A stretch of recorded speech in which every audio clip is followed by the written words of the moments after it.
God, I have too many toys. Yeah, that's such a huge problem to have, isn't it, Dwayne? Hey, if you got this part of the video, you've got the live unedited edition, Home Gadget Geeks, Thursday night, August 31st, 2017. If you got this part of the video at any other time than that, just it's okay. You've got the recorded version. We usually edit these down, not much, but we take this part off and in the end, and we make them available on our YouTube channel as well over at theaverageguy.tv. So if you're catching this live, welcome. Lots of folks out in the chat room. We're starting a little late tonight for those of us who are joining live. Other Jim, Tony, Peter, Emily, Mike, Ken. Ken, great to see you on last week. That was pretty awesome. Got to hang out with Ken. Drank a whole bottle of wine, and he gifted me some beer. That was pretty cool. So thank you, Ken, for that. Rennie is out there as well. If you're listening live, I hope we sound. If I can get a quick sound check in the chat room, I think that's Emily says looks and sounds good. So that's awesome. And if you don't regularly join us live, Thursday nights, 8 p.m. Central. I say that really fast. Thursday nights, 8 p.m. Central, 9 Eastern, out at theaverageguy.tv/live, just about every Thursday, except last Thursday. We were at Podcast Movement. I'll talk a little bit about that when we get there. Yep, new glasses. I have new glasses indeed. Yes, I'm wearing my Georgia Tech hat. I should go get my Alabama hat so I can straight up represent. Maybe just stay in the Georgia Tech. It's good.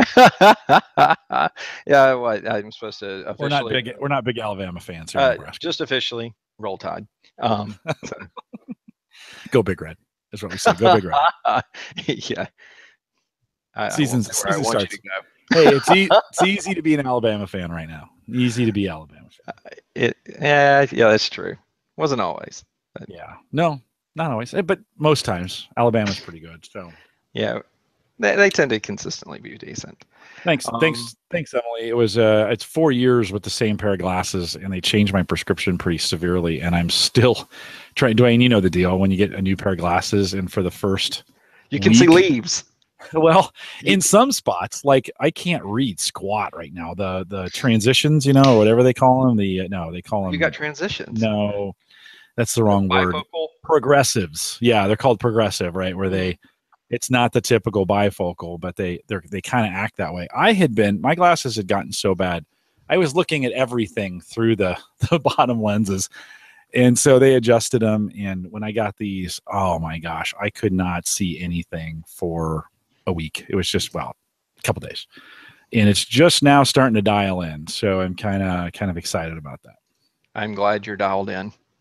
Yeah. It's super frustrating when you can't read your phone. Like, you're like, that's not a good day.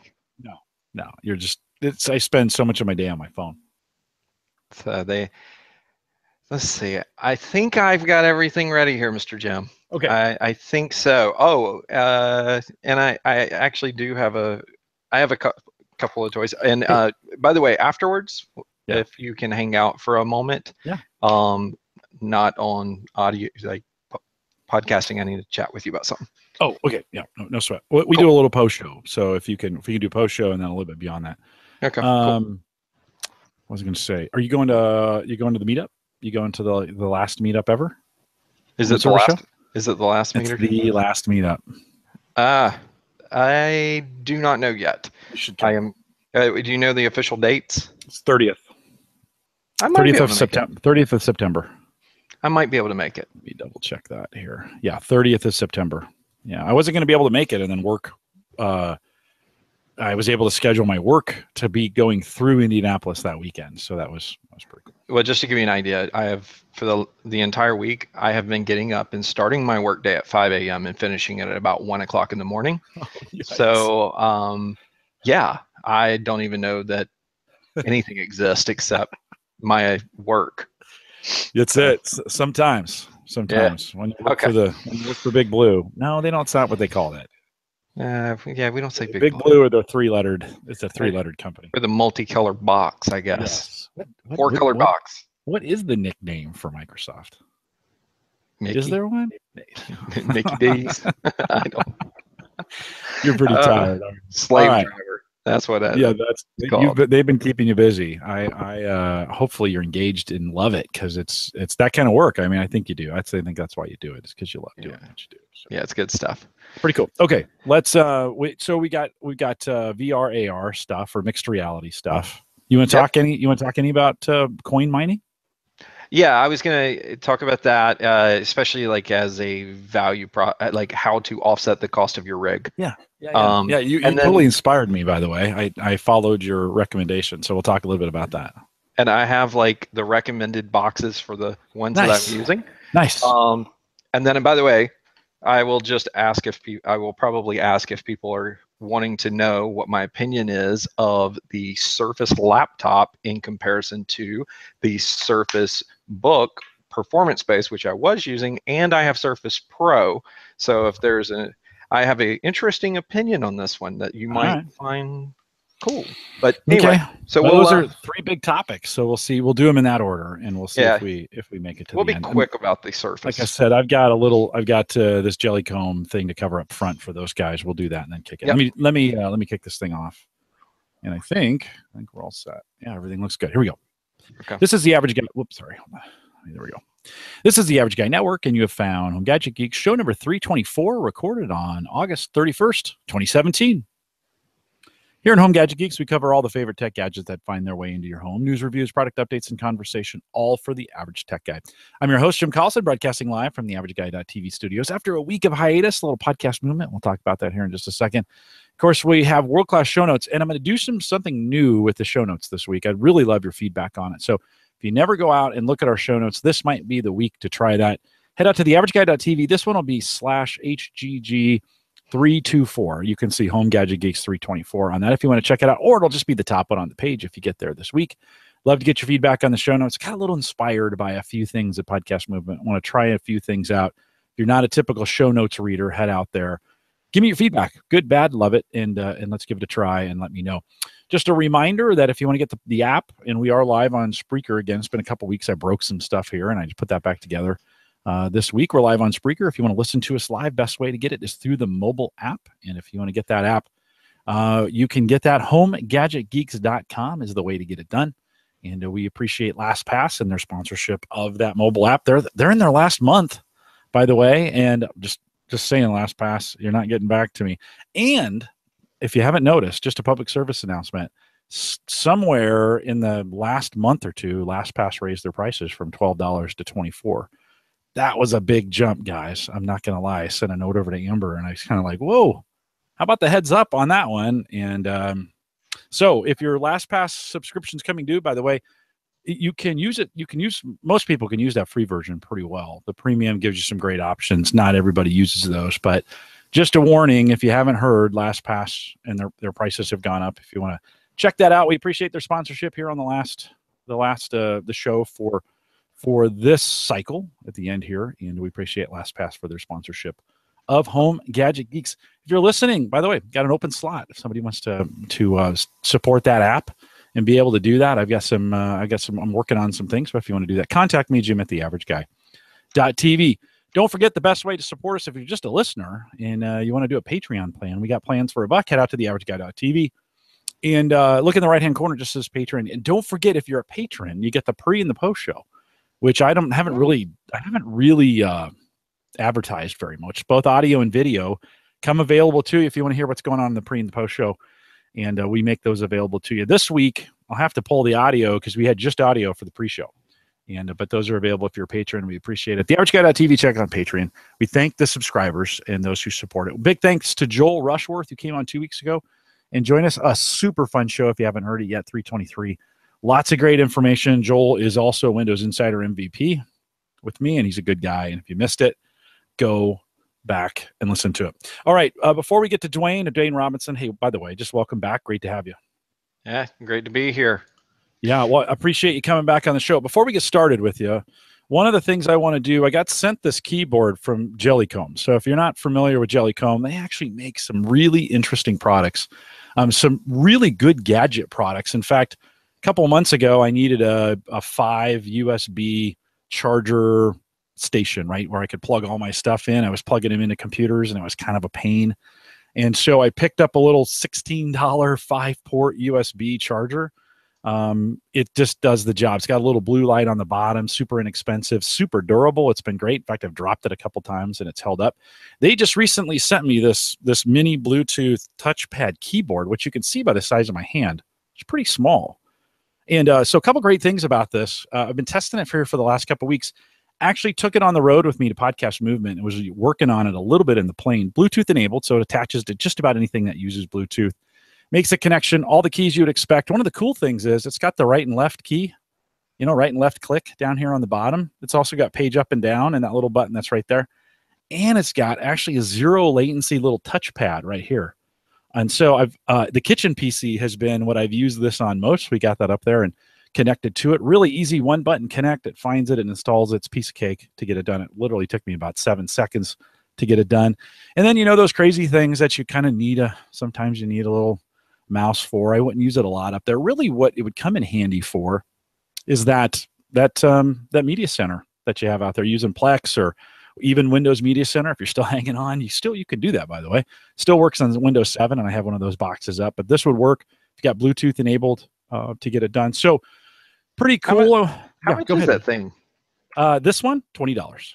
Wow. Good deal. Right here. Yeah, pretty inexpensive. Does all the things.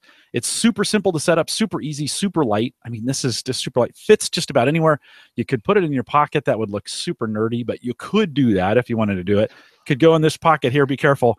I wouldn't, this is like one of those phones. I would not, you could probably, if you put this in your back pocket, you could probably snap it, but fits just about anywhere, nice in the bag. It's going to become a part of my gadgets in the bag.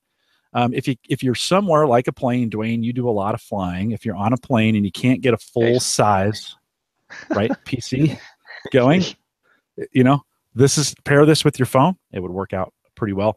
Touchpad is handy. It's getting great reviews on Amazon. I went out there and took a peek. I just was like, hey, wondering how this thing looks on Amazon. It's getting great reviews on Amazon. So if you're interested in doing that, head out to Amazon. I'll have the link in the show notes if you want to check it out. I want to thank CC Wen over at Jellycomb for sending us the review unit. They're going to let me keep it, and I'll throw it in the bag if you got any questions. Guys, it's not that difficult, just a keyboard. So if you've got one of those things that if you've got those situations where you might be using a full-size keyboard and mouse, or you're on a plane or whatever, kind of a handy little device to have. Check it out. I'll have the link in the show notes, or just Google mini Bluetooth touchpad keyboard from Jellycomb, and we appreciate them sending that over to us. Dwayne, I literally found nothing wrong with it. It was one of those kinds of things like, usually these cheap little devices, you're kind of like, touchpad work. I mean, it works great. No, like zero latency. You touch it, it moves. I mean, it was one. I need one of these. No, you should give it a try. I think for $20. Like I said, awesome. Yeah, no, pretty cool. Thanks, Jellycomb, and we appreciate that. A little review for them, and if you're interested in that, check out the link in the show notes.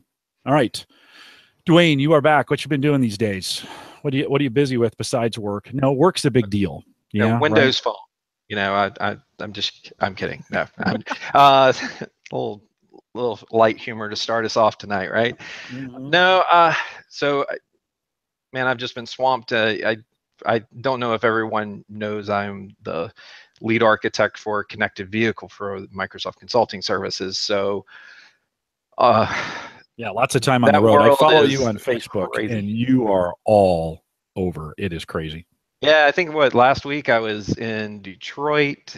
Well, I live in Nashville, so I went from Nashville to Detroit for 2 days. Then I got on a plane and went to DC, to the wrong airport in DC, because I went to Reagan. I was supposed to go to Dulles, and so I got to drive all the way across in rush hour, which was amazing. Yikes. And then the following afternoon, I had to fly back to Detroit and then back to Nashville, and that was kind of a low week for me.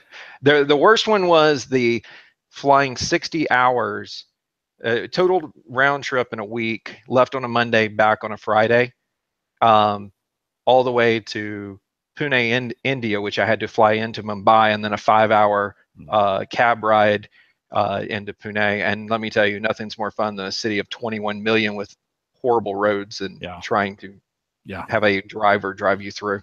Dude, that's absolutely brutal. I get I don't. I talk to India just about every week, and they're always like, "When are you coming over to see us?" And I'm like, "Never." Yeah. Hey, would you like some malaria tablets? I think I have some of those. Can't we just talk this way? Why would I want to spend 20 hours on a flight to get over there? But it's a lot. Let me know, because I have some leftover malaria tablets if you need them. Nicely done. Hey, tell me, what can you tell me? Give us a quick update with your job in the connected vehicle. What's public from Microsoft, and what are you guys working on? Yeah, so we're working on something that we've been talking about, which is called the connected vehicle platform. And so when we talk about connected vehicle, and I tell people I work with Microsoft connected vehicle, everyone starts going forward sync. No, that's not what I do. So I work on the Azure side of things and how a vehicle will connect to the internet to send telemetry data and telecommand, as well as things like virtual personal assistant in vehicle, productivity in vehicles. So I think one of the things we showed at CES last year, which I was the lead architect on, was Skype for Business client for a Volvo, right? And so those type of things, building experiences like that, that kind of bring things to vehicle experiences is kind of what I do. You know, autonomous vehicle stuff, you know, eventually we'll be getting into some more of that, but right now primarily what we call telecommand and telematics is where most of the automotives are really focused right now. So yeah, so that's pretty much what I do, and then I fly around a lot and tell people about how to connect a car to the to the internet and to the interwebs. Has it rolled to a vehicle somewhere? Can you buy a vehicle that's got it in it? So the connected vehicle platform is something that we're working on, which is the next thing on top of IoT Hub or IoT Suite. And so you can purchase cars today. I can't really divulge the information as to the ones that you can buy, but yes, there are many vehicles, and many of you may actually already have a vehicle that is connected to Azure in some way. But the connected vehicle platform takes it. I was actually talking to someone today, and it was about a quarter of the cost of connecting a vehicle and the effort that it took to connect a vehicle with this new system over doing IoT Hub. And so that's it's kind of a cool thing. And again, you know, no guarantees on that. That's not a Microsoft official statement of we make it 25% less cost or anything. We'll just say I was doing an estimation today. I'm writing that in the show notes right now. Yeah, you're officially stating this as well. The official Microsoft spokesman is what I'm going to say. Oh yeah, and I tell you, it's been a whirlwind though, because I think, Jim, when we first met, I didn't have anything to do with connected vehicles, or even really not even too much to do with cloud, and the company has literally shifted on a dime. And we're so focused on cloud. And I mean, it's funny because we're like, oh yeah, we prefer your car to run Linux, please. Who would have ever said that? You know, thought said that by almost no Microsoft person ever. Oh yeah, they didn't want anything to run on Linux, right? I mean, it was, and now today it's a whole different world there. I mean, it's just insane. Yeah, it's funny because if you go back, like early in my career, I had this guy that was a friend of mine, and he was like the Linux guy. You know, he was the Linux dude, and he and I kept in touch over the years, and I'm talking 10 years, Jim, that we've been talking to one another. And all of a sudden, one day he calls me. He's like, "Hey, I got an interview with Microsoft." He goes, "I want to talk to you about what if they're going to make me learn Windows, force me to do Windows." And so in the end, he's now been at Microsoft for like 3 years, and he's an amazing Linux guy. But I mean, that's what he does. He makes Linux work on Microsoft technologies. It's a whole new, in the last 3 years, it is a whole new world out there. And shout out to Paul Thurrott with Bash Shell. Yeah, right on. Right on. It's been a lot. Well, hey, I know we're going to talk a little mixed reality, but before we do that, I want to transition a little bit, because I have gone crazy on the blockchain over the last couple of weeks. Oh God, you actually have you inspired me. So let me just tell the story really quick, and then we'll talk a little, because it'll dovetail right into your advice and what I did, and then we can talk about what we're doing. So we had Edward Weiniger on the show, I don't know, 3 or 4 weeks ago, maybe 5. And Edward's on the blockchain through Bitcoin. He has a company here in Omaha that supports that. If you're a regular listener, you've heard those interviews. If you're not, go back a couple shows, listen to Edward. It's really interesting. Tonight, as we speak, Bitcoin, right? Is selling right now, $4,775. Right, it's insane. Oh, it's up. Yeah, it's way up. And so when we first started talking about this, it was like 300, I think 326 or maybe 287. Like, and that was just like 2 or 3 years ago. And Edward said, Jim, buy some. And I'm like, no, that's crazy. That's crazy talk, Edward. I'm not going to do that. Well, even after the last show, for whatever reason, he was like, you going to buy some Bitcoin? And he bugged me for a week. If I had bought Bitcoin when he bugged me, it's already doubled since that time. In fact, it's almost tripled since that time. Now, I think it's a little bit of a bubble. So be careful. Buyer beware at this point. Okay. But what's it's a hot, I mean, this is the hottest market. This is like the tulip mania of the 1600s, right? I mean, it is just absolutely insane. So not a lot behind it, but it's absolutely insane. So I started thinking the other day, I was like, hey, what could I do to make, okay, so we're doing this. What other blockchain options are out there? Mike Wieger and I had tried Storj, STORJ. It's kind of a blockchain storage company, and we've actually don't recommend that. Their software is not working really well, and so we did a review on it, and then we kind of backed off since. But I said, what else is out there? So we were looking at Sia. It's actually run an SIA, and they're another blockchain storage company. And Dwayne, I come from a home server background. I'm always interested in storage and those kinds of things. So I gave it a try. We set it up. Uyghur's doing it as well. And I started thinking, and with yeah, we'll talk about that, Dwayne. We'll talk about Nice Miner here in a second too as well. But they have a little miner for this Sia coin, and I thought, I'm going to try this out. So I downloaded this GPU, this I think I talked about this last show, GPU Shark. And I was running a 650, an NVIDIA GTX 650, and I started mining. Then I started doing a little research, and I'm like, wow, like a 1050 would do a lot better, and a 1060 would, and a 1070 would, and so you start counting cores, and you're like, stuff I never really even knew about video cards. All of a sudden I started teaching, or I started learning, right? And so about that time, you pipe in just randomly on Facebook, and I don't even know how we started the conversation, but I think we were talking about this show or something, and I might have mentioned I'd been mining, and you recommended the GTX 1060 card to me.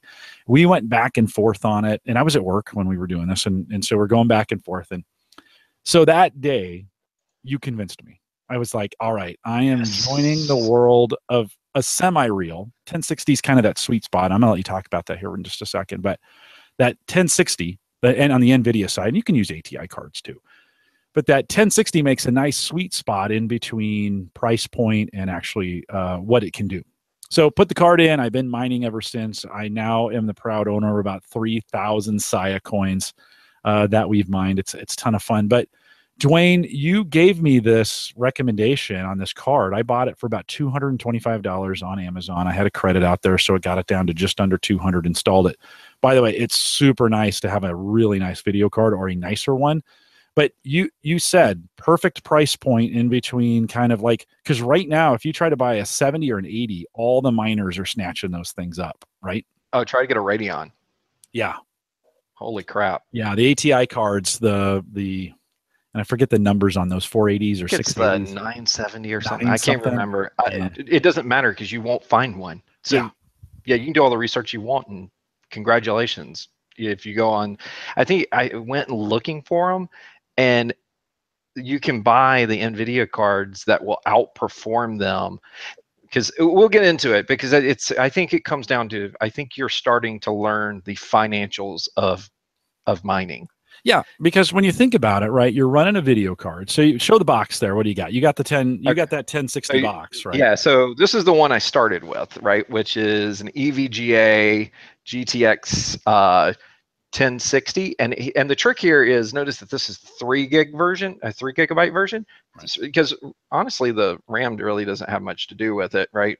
Yeah, I haven't found. I use that GPU Shark, and it will tell you how much RAM you're consuming. Now, every miner's a little bit different, and so I've heard some Bitcoin miners say it makes a bigger difference more RAM you have. But in the mining I've been doing, I haven't really seen it doesn't take up that much RAM. And there's there's $100 or so difference between the 3 gig and the 6 gig. So I love that recommendation to stay 3 gig. Yeah, and so keep that. I think the thing you got to keep in mind is it's all about efficiency and cost, and you got to look at return on investment. And so the question is, how long will it take you to make the $100 back off of the 3 gig to 6 gig version? Now, if you need a 6 gig, we'll get into how, the conversation about how I decided to buy. Oh, okay, here it comes. Are you ready for this, Jim? Nicely done. This is the 1070 GTX from MSI, and this one is the 8 gig version of it, and this is a big dog. Yeah. My friend, that is retailing about almost 700, right? No, $499. Okay. $499. Okay. So I must be thinking of the 1080s. So if you go up, they can be 6. Yeah, they can be 6.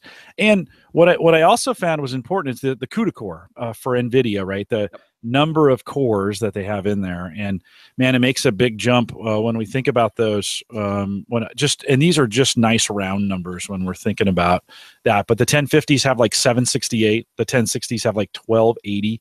The 1070 that you have has 1920 cores in it, and then those 1080s have 256. So you make a pretty nice jump. But it, like you said, and let's talk about this, these come at a power consumption cost. So when you're mining, it's burning some juice, right? And depending on where you live, I'm about 10 cents a kilowatt hour, I think, here in Omaha. What do you think you pay? Are you pretty close? I can tell you really quick here because I have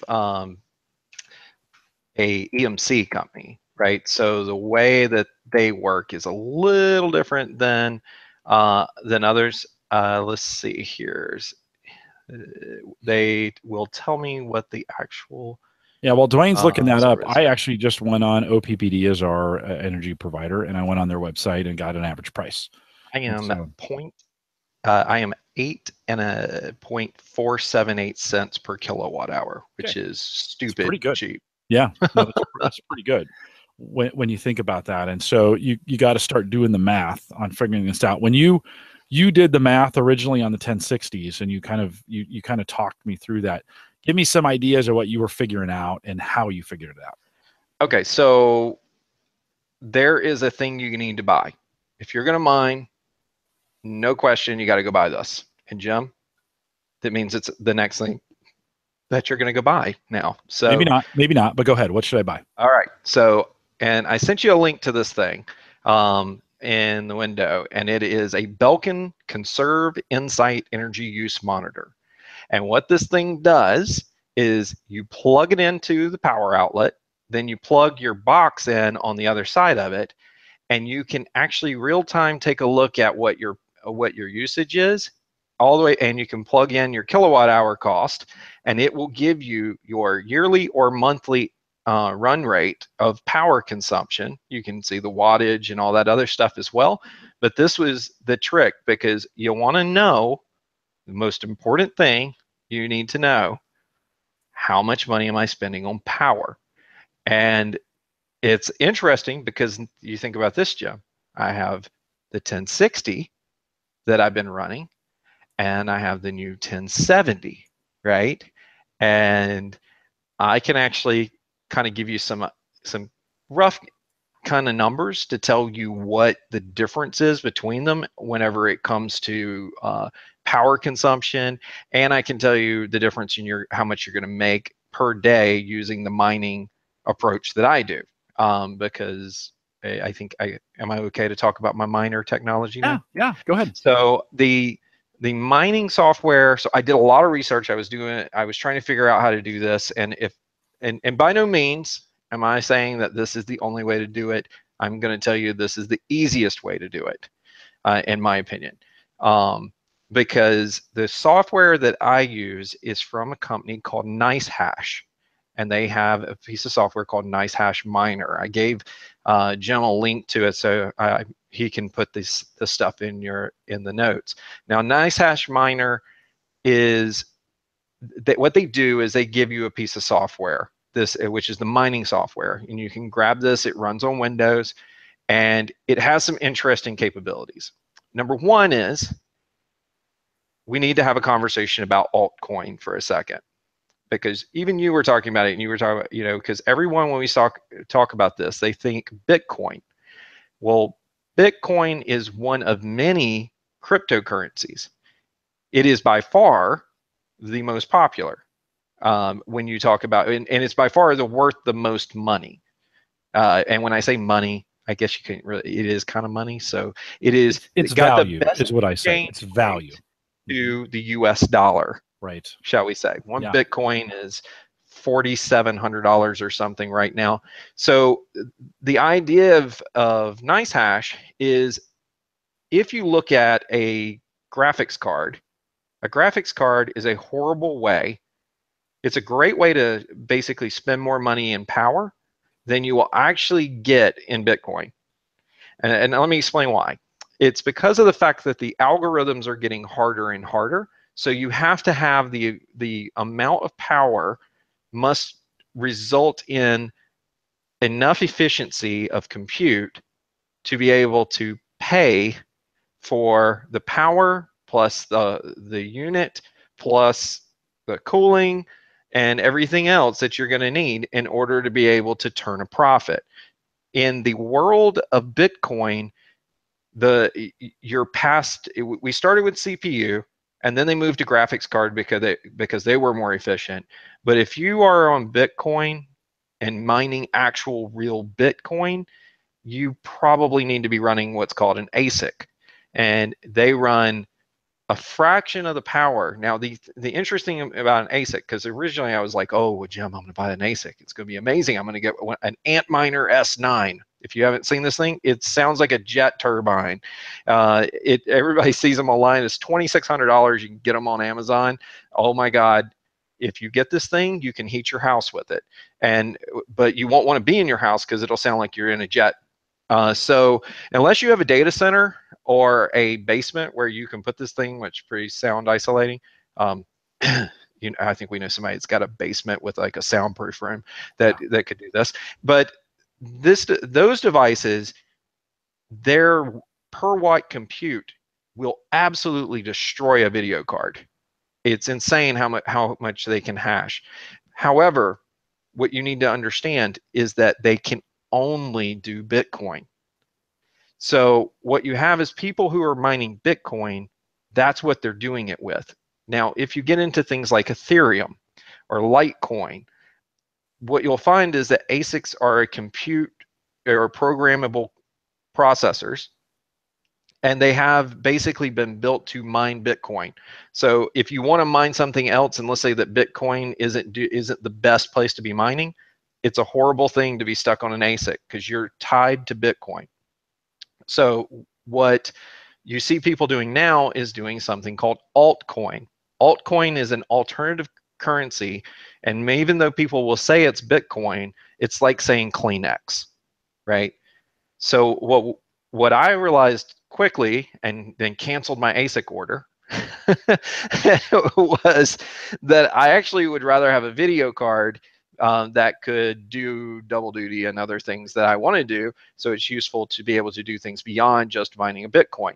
So the trick here with NiceHash is they have an interesting approach. So what they do is they look at all the different altcoins that they could potentially mine, and then they benchmark your hardware as part of the software, and then based upon the benchmark of all the different hashing algorithms that you need and the price of it at that given time and its return, it figures out where's the best investment of your CPU, or of your let's say CPU, of your GPU, to make sure that you're getting the most efficient and most value for your compute. And they actually are selling it off to people who want to pay to mine it. Now, what they then do is they don't give you the altcoin. They convert that into Bitcoin, just like you can sell a US dollar to buy Bitcoin. They convert it over, and then they pay you in Bitcoin. So this is an interesting approach that you have. Now, it's even got a few pieces of interesting components, like you can set and say, only run when the computer's in idle. It has things like you can say, oh, well, I only want you to run if this profitability level is there. So if you know how much per day you're consuming in power, then you can know how much you could set that setting for, so that you are not processing when you're not making money. So for me, I started screwing around with it, and I kind of went that route. And then now what's going on is I know the rigs that I have are profitable all the time, so it doesn't really matter.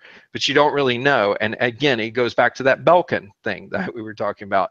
If you don't have that, you should not be mining, because you don't know if you're making a profit. And while it may be cool, it kind of like, remember the thing we used to do where you were trying to listen to outer space to find aliens? Hey, I still do that. It's called SETI. I still do that. Don't make fun of it. It's so yes, but the difference is this is basically kind of like SETI, yeah. But yes, it is. But it's actually making profit in some ways. So while you're saying that, though, so Mike Uyghur found a coin. It's called GRC. That actually, if you do SETI packets or any on the Bonic or the Boink, I think is the way you pronounce that. So Boink is the software that does all the distributed computing. So the protein folding, the cancer research, the SETI stuff. Boink is the Berkeley software that they use. You can actually tie the Berkeley software to this GRC coin, and they will give you coin credit for the number of packets that you do for SETI. Now, in joining that pool, I lost, because we've been, I started a Home Gadget Geeks SETI group. Nobody joined it. So, but Uyghur said to me, hey, if you're running these SETI packets, you might as well get credit for them. And so you can pick up, right now, I'm averaging about a half a GRC coin a day. GRC is about 4 times the price of the Saya that I'm working on at this point. So it's a little more valuable. And Dwayne, you've said profitability and some of those things a couple times. There is the option, or there is a possibility, as you're mining coin today, those coins will grow in value over time.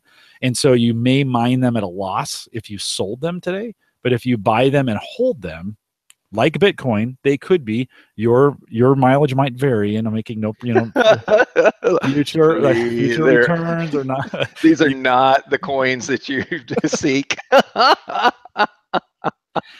So don't quote me on this, but there are some interesting, for me, one, it was just it was an interesting and a fun technology, computer science thing to learn about all this mining. So for me, so far, I've spent a whole $30. Besides the video card, I spent $200 on the video card. I spent $30 because I needed to buy some of the Saya coin to get the storage piece working.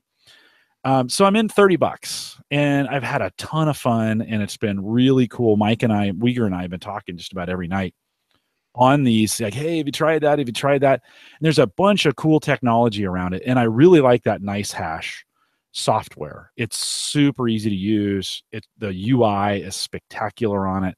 And so if you've got a pretty nice video card sitting around and you're not doing anything with it, Dwayne, I like your recommendation. That NiceHash paired with your probably a 1050 and above, I would say. Otherwise, you're probably not going to make a lot on that. But when I was out in California seeing my son, Tim, he has a gaming box. I said, dude, you're in a barracks. You don't pay for power. You ought to think about this, right? I would put like 6 video cards in that bad boy.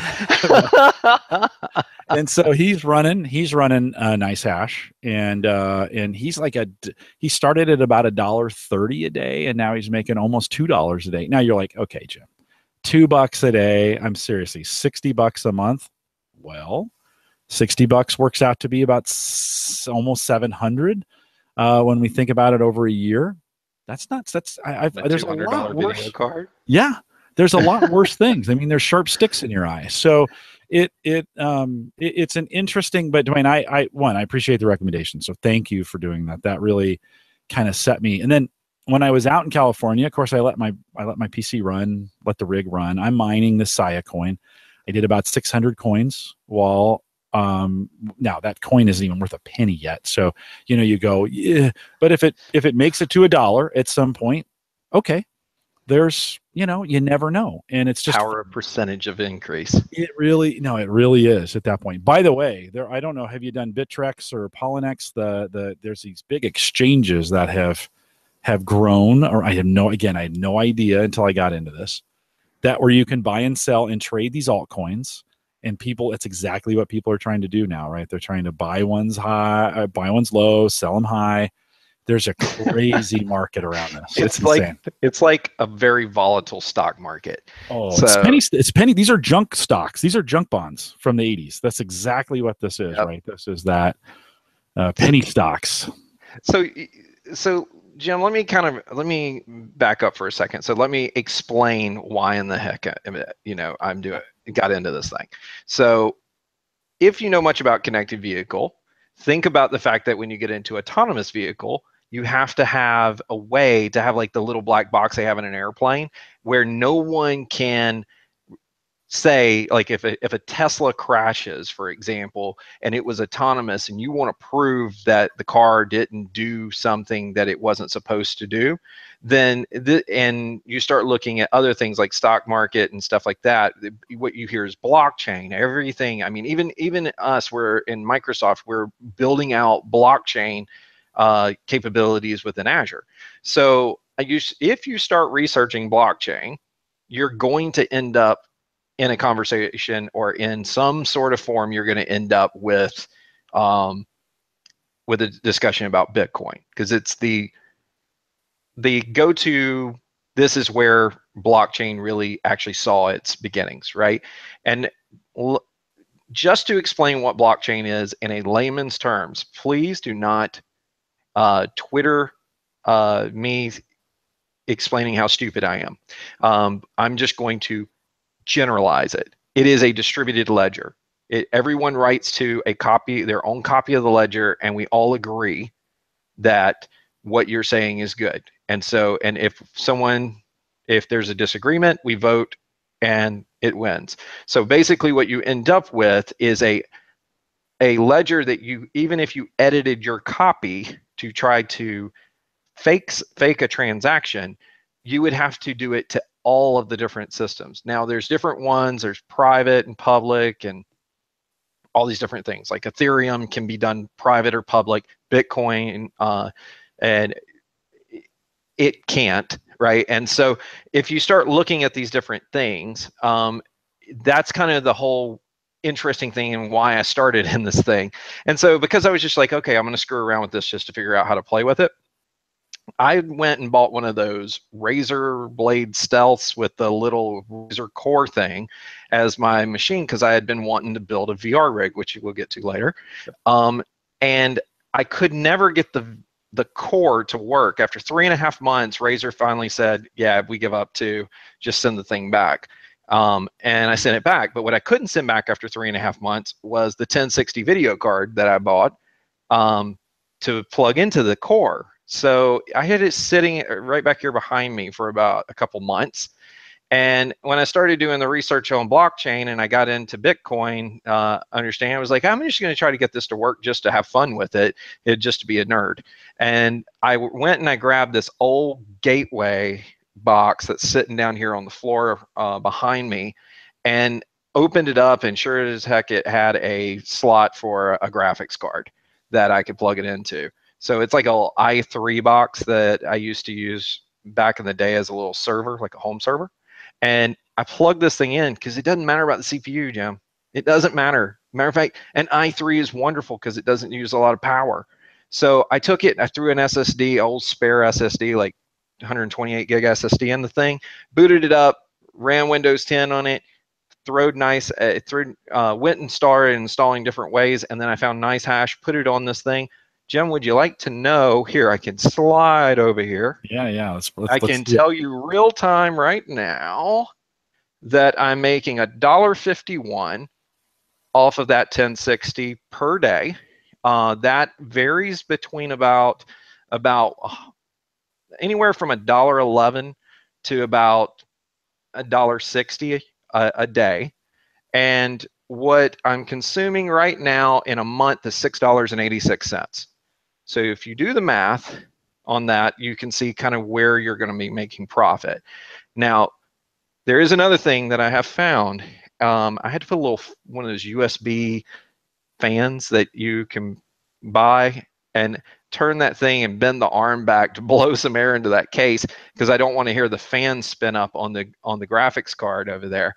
But yeah, that thing will get hot pretty bad. So that's one thing you do have to worry about. I will say that it is quite warm in my room right now because I have the door shut. Yeah. And between that machine and and what we will call the Beast machine for VR, it's kind of it'll produce some heat. Yeah. So I'm thinking in the winter that's to my advantage, right? I mean, I actually think as we head into winter, that'll throw off some heat in the house. That'll mean I have to burn less gas, and natural gas is what we use here. But so Dwayne, let's just do the math really quick. So let's just say you said $1.11 to $1.50, right? And it could be even a little bit more. So let's just say 1.25. So $1.25 times 30 cents. I mean, times 30 days, right? Yeah, so times 30. So I got a calculator here. So what are we up to? $37.50. Take off $6, right, for the power. And let's actually be worse than that. Let's say that it goes up a little bit in cost. So let's say $7. Okay. So you take away the $7, and I'm netting $30.50 a month on a card that was sitting back here that didn't do anything, and I've been running it for 2 months. So it's $60. If you bought the card, you'd pay $300. Let's just say it's less than that, $250. Yeah, 8 or 9 months, it's paid for, right? And then for me, I use the card. I shut the miners off when I'm producing Home Gadget Geeks. I shut the which I haven't done on this new card yet. So I'm interested to know how much faster the video is going to render, which is great because I went from a 960 to I'm sorry, I went from was it a 960 or was it a 940? I went from, I'm sorry, it was a 650. We're all looking up in the air. Yeah, that's where my boxes are. They're right there. They're attached to the skis right up there. Right up there on top of the skis. Yeah. So it was a 650, which not very. I mean, I think when I looked at the cores on a 650, it's like 384 versus what I put in there is 1280, right? So I got like a 4 times lift. Anytime I'm processing video, I'm expecting some pretty nice changes. So for me, it's going to make editing Home Gadget Geeks and Cyber Frontiers videos a lot faster. And so I shut the miners down. I edit. I do my business, and then I turn them back on. Yeah. So I think that goes into the advice that I gave you that you said you liked, right? So let's talk about that. The reality is, you will not, maybe, most likely not, you're not going to get rich off of Bitcoin mining, okay? So let's just throw that little tidbit out there, right? Are you going to make enough to quit your job? No, you're not going to. Probably not. Okay. Are you a nerd? Yes. Okay, there you go. So you're not, yeah, I'm right here with you, Jim. So we have a habit, right? And it needs to be fed. And any way that I can make my habit just offset the cost so that my wife doesn't shoot me in the skull is a good thing. So if you think about it, let's go into the second machine that I built, Jim, which is, I started thinking about what I was doing over here, this little machine that's over in the corner that's making $30.50 a month. And I started thinking about, oh, well, I've been wanting to build that VR machine. Again, go back to the razor blade that I sent back. Well, and when I sent it back, just real quick, what I did buy, and to replace it, Surface laptop, and notice it's blue, so that means I didn't get the most powerful one. The quick review on that is favorite Surface ever. Really? So we'll talk about that later. Maybe we may not have time. But what I wanted was my VR machine. And that's what I've been wanting to do, and a gaming machine. But the video card, this video card, John, is 500 smackaroos. And so that is a pretty darn expensive investment. So what I started looking at is, okay, maybe what I could do is let it run to offset the cost of the card. And I started doing a price calculation on when would that card return enough profit to buy another one at that price point. Interestingly enough, that card, and that card again is what? It's a 10. It's a GTX 1070 from MSI, 8 gig. Yep. And it's the Gaming X version. Yep. VR ready. And yeah, completely VR ready. This thing will run VR without a hitch. 1080, yeah, not really a good, not a good thing. So, sorry, something's making noise. And so what I did with this thing is I basically said, okay, let me figure out, could I just offset the cost to be able to feed the habit? Because guess what you can buy with Bitcoin real easy? More video cards. You can buy them on Newegg. And with it. Yeah, Newegg accepts Bitcoin. Oh, so now Jim, it's evil, Jim, Interesting. evil. So you start looking at this and you're going, okay, well, let the card do the work when I'm not using it, which is a majority of the time. I'm not in my VR helmet all the time. If you use NiceHash, what I was also testing is, can you still like use your computer and surf the web? Actually, I don't have a problem with it, even without turning on the idle version. Now there is a little trick to NiceHash that I have found, which is that the software sometimes, depending on your home situation, you might have to VPN in. So I use the private tunnels thing that I have anyway, so that whenever I'm in Europe, I can watch videos here. And by the way, that's like $29 a year for 3 simultaneous connections. So I just installed that, and then when you VPN in through it, you won't have a problem. So if you notice that you're getting like 0% hash, you can't seem to connect to the hash providers, a little VPN client will take care of that for you real quick. So anyway, so if you look at it and you say, well, I said, Jim, why don't I just go and not think of this as trying to make profit, but think of this as making it where I get a free video card in my computer, and if the calculations on this one is correct, it will have an 8-month return. And that means in 8 months, which if you think about it, if you buy a 1070 GTX, probably in about 8 months, if I wanted to stay in that level, the 1080s will come down in price, and you'll be able to go 1080, and then your compute goes up. You buy when the compute is good and the right pricing. It then is a profitable thing, and then you could just continue to roll through video cards. So think of it that this one pays for itself, or pays for the 1080. I pull the 1080 out of this machine, stick it in the other machine, the 1070 in the other machine, and continue a rotation of making money. And right now, between the two, I'm at about $75 a month in profit. So how long will it, in that calculation, Jim, will it take me to get to $500 to buy another video card? And that's the way I'm kind of looking at it. Not to mention the machine I'm in right now, if I decide to, I could go to multiple video cards, and you don't have to have Crossfire support. You don't have to do SLI or anything like that. These cards aren't running graphics when they're doing it. They're just a processor.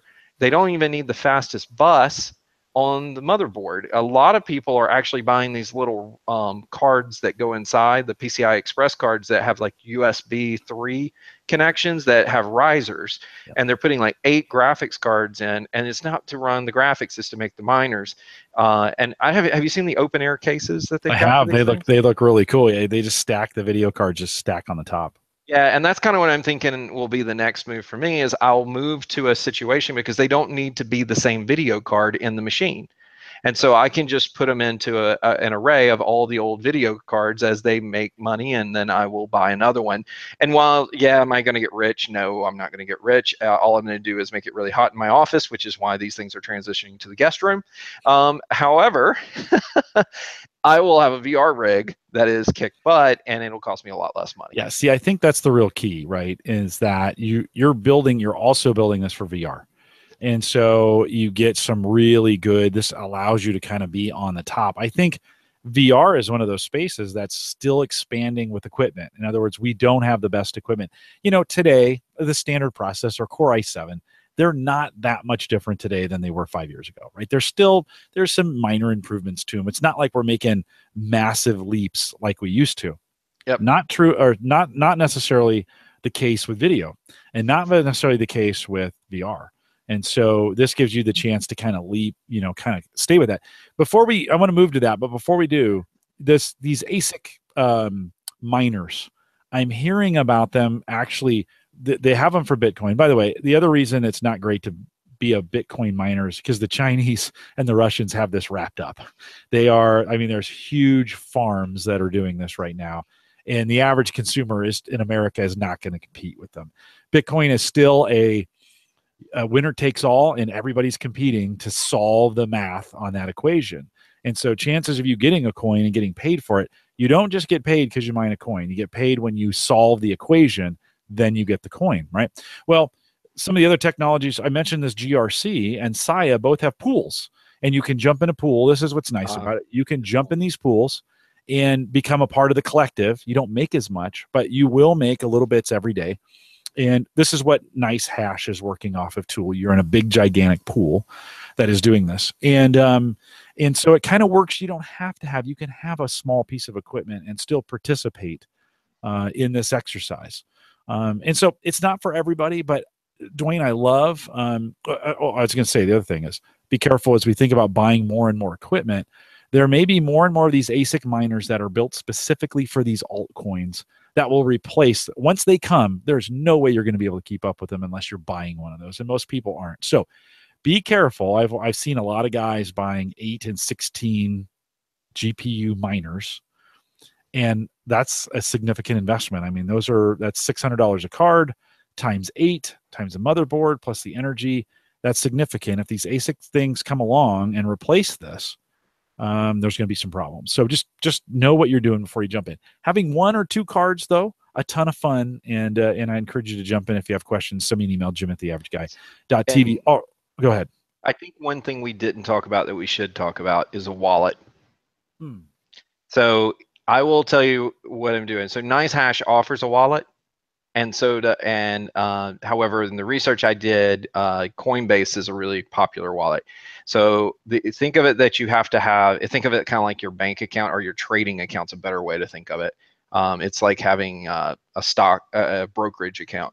And what you have to, it doesn't matter if people get your number, because that's not how it actually works from a transaction standpoint. That just means you can deposit Bitcoin. So it'll give you like this address, which is a whole bunch of numbers and stuff, and don't lose that because you need it. And NiceHash will deposit into Coinbase. It'll deposit any wallet that you want, but know that NiceHash offers their own wallet, and they, of course, want you to use their wallet, because when you do the transaction to switch it between a coin type, let's say an altcoin or a coin, to US dollars, there is just like a trading fee on the stock market. You have a trading fee that happens there, so they are going to make money off of this, right? So NiceHash does it where they deposit the coin quicker. You have to mine to get enough credit before they'll actually do a deposit, and they do it more frequently and at lower levels if you use their wallet. And Coinbase, you can use Coinbase, but you'll get paid less frequently, and you will have to earn more coin before they will make the deposit on the timeframes. So let me tell you one little tidbit, though. You have to get to, and I know this is going to sound like it's not much, but it actually is, Jim, if you're familiar with it, you'll know what I mean. You have to get to 0.002 Bitcoin for NiceHash to allow you to do a withdrawal. So if you're doing this with one video card, you got a while before you're going to be, even though you'll see it coming in, you got a little while before you're actually going to be able to pull this out. So don't think of it that I'm going to jump in and pull like I'm not going to get $1 every day, because it costs me more than $1 to do the trade. So keep in mind that as well. So I think you made the comment that it's going up in value and things like that. So if you are mining at a profit, okay, that means you're buying Bitcoin for less. The way I look at it, you're buying Bitcoin for less than what it would cost you if you paid for it in dollars. So now you're only getting it, you're kind of a trickle. You could go spend $100 and get more Bitcoin than doing this for a while. Take like 3 months to do it. But I look at it as I'm buying Bitcoin at a discount, and Bitcoin is going up in value, and the combination of the two results in a pretty decent return on your money. But buyer beware, it's volatile. And if it blew up tomorrow, I would have a VR machine that some of the cost got offset. And I think that's the key, where you and I ended up landing on this. And I think that's where you were like, oh, wow, I didn't think of it that way. And that's kind of where my mind went, is if I can just make it offset it, because I will stop running my nice hash on something just as soon as it's not profitable, or it's not worth the heat in the room. But hey, it's not bad. But again, key things I think out of this discussion: monitor your power usage so you know when you're profitable and when you're not, so you're not just making a hot house for no reason. Second thing is, pick a good wallet, make sure you understand the rules, pick your mining software, and make sure that you think about what you're mining. And probably, unless you're going to be in ASICs, you probably aren't going to actually try to figure out how to mine Bitcoin. You're going to mine altcoin. If you kind of follow those rules and you go about it, I think you'll be in a good spot. There's probably low risk. You can stop at any time that if you don't like it, but your biggest risk is going to be how much money you spend up front on your rig. But I will tell you, if you have an old machine laying around and you want to screw around with it, and you only got you got the $225 to buy the 1060, throw it in there and have fun with it. I mean, most likely it's going to cover its cost in about 3 to 4 months. Is what you're talking about? Maybe a little more, maybe like 6, just because it's not quite as efficient. But one other piece to keep in mind as well is that the complexity changes based upon the number of people mining. And so the more miners going after the Bitcoin or going after the altcoin, the harder the algorithm gets to be able to solve. And so as the technology evolves and you have more miners coming on, it becomes harder to get it. So you can't buy a 1060 and expect the return on a 1060 today to be equivalent to it at the end of the year. It's going to get harder and it's going to get less profitable. And you will know that's the reason when Jim and I were saying that it may range between $1.11 and $1.52. The reason it's changing is because of exchange rates, and it's also changing because of the fact that the algorithms are getting harder that it's working toward. Now, I've actually seen it fluctuate back and forth, and it can be very volatile on it. But that's the beauty of NiceHash. It will monitor all of the currencies and choose the right one for you. Does it solves that problem? So Dwayne, say I start with NiceHash tonight and I let it run, and I'm going to let it run for a week. Is it, how do you know how often does it do that calculation to kind of determine what, I mean, do you know how often that's going on? Or does it just pick one and then go until you tell it to stop? Do you know how that works? Oh no, it checks and it changes. I don't know how often it's doing it. Okay. But it seems like it sets itself up to mine for a certain period of time, and then it has a time period where it's updating the rates, and it will shift you to the right coin. Like you can go to VED and it'll be mining one thing and it'll switch over. I don't know how real time they do that. I imagine it has to do with your finishing up the blocks that it's given you, and then it turns around and you move over to a different one. I think it registers then and says, hey, I'm going to mine this for a certain period of time. So, okay. So super interesting. If you want to jump in on this, of course, Dwayne and I will love to talk about it with you if you're interested in having some of those kinds of conversations. Dwayne, tons of fun. I appreciate the tip that day. That kind of pushed me over the edge, and I'm like, all right, I'm just going to go with the 1060. I got the Asus version. I think that's the one that I got. I picked it up on Amazon. I think it was $225 when I picked it up. That is a sweet spot because the miners don't want those. But the 1060s are equally VR ready. And so when we think about VR, you got some gear let's spend a few minutes rolling through. We don't have a ton of time left, but let's spend some time rolling through what you got and what you're doing with it. Yeah. Okay. So the first thing that pushed me over the edge, I'm going to, I was doing the mining, and then I said, okay, I'm going to pull the trigger on a VR rig. Okay. Because I had figured out a way to offset the cost.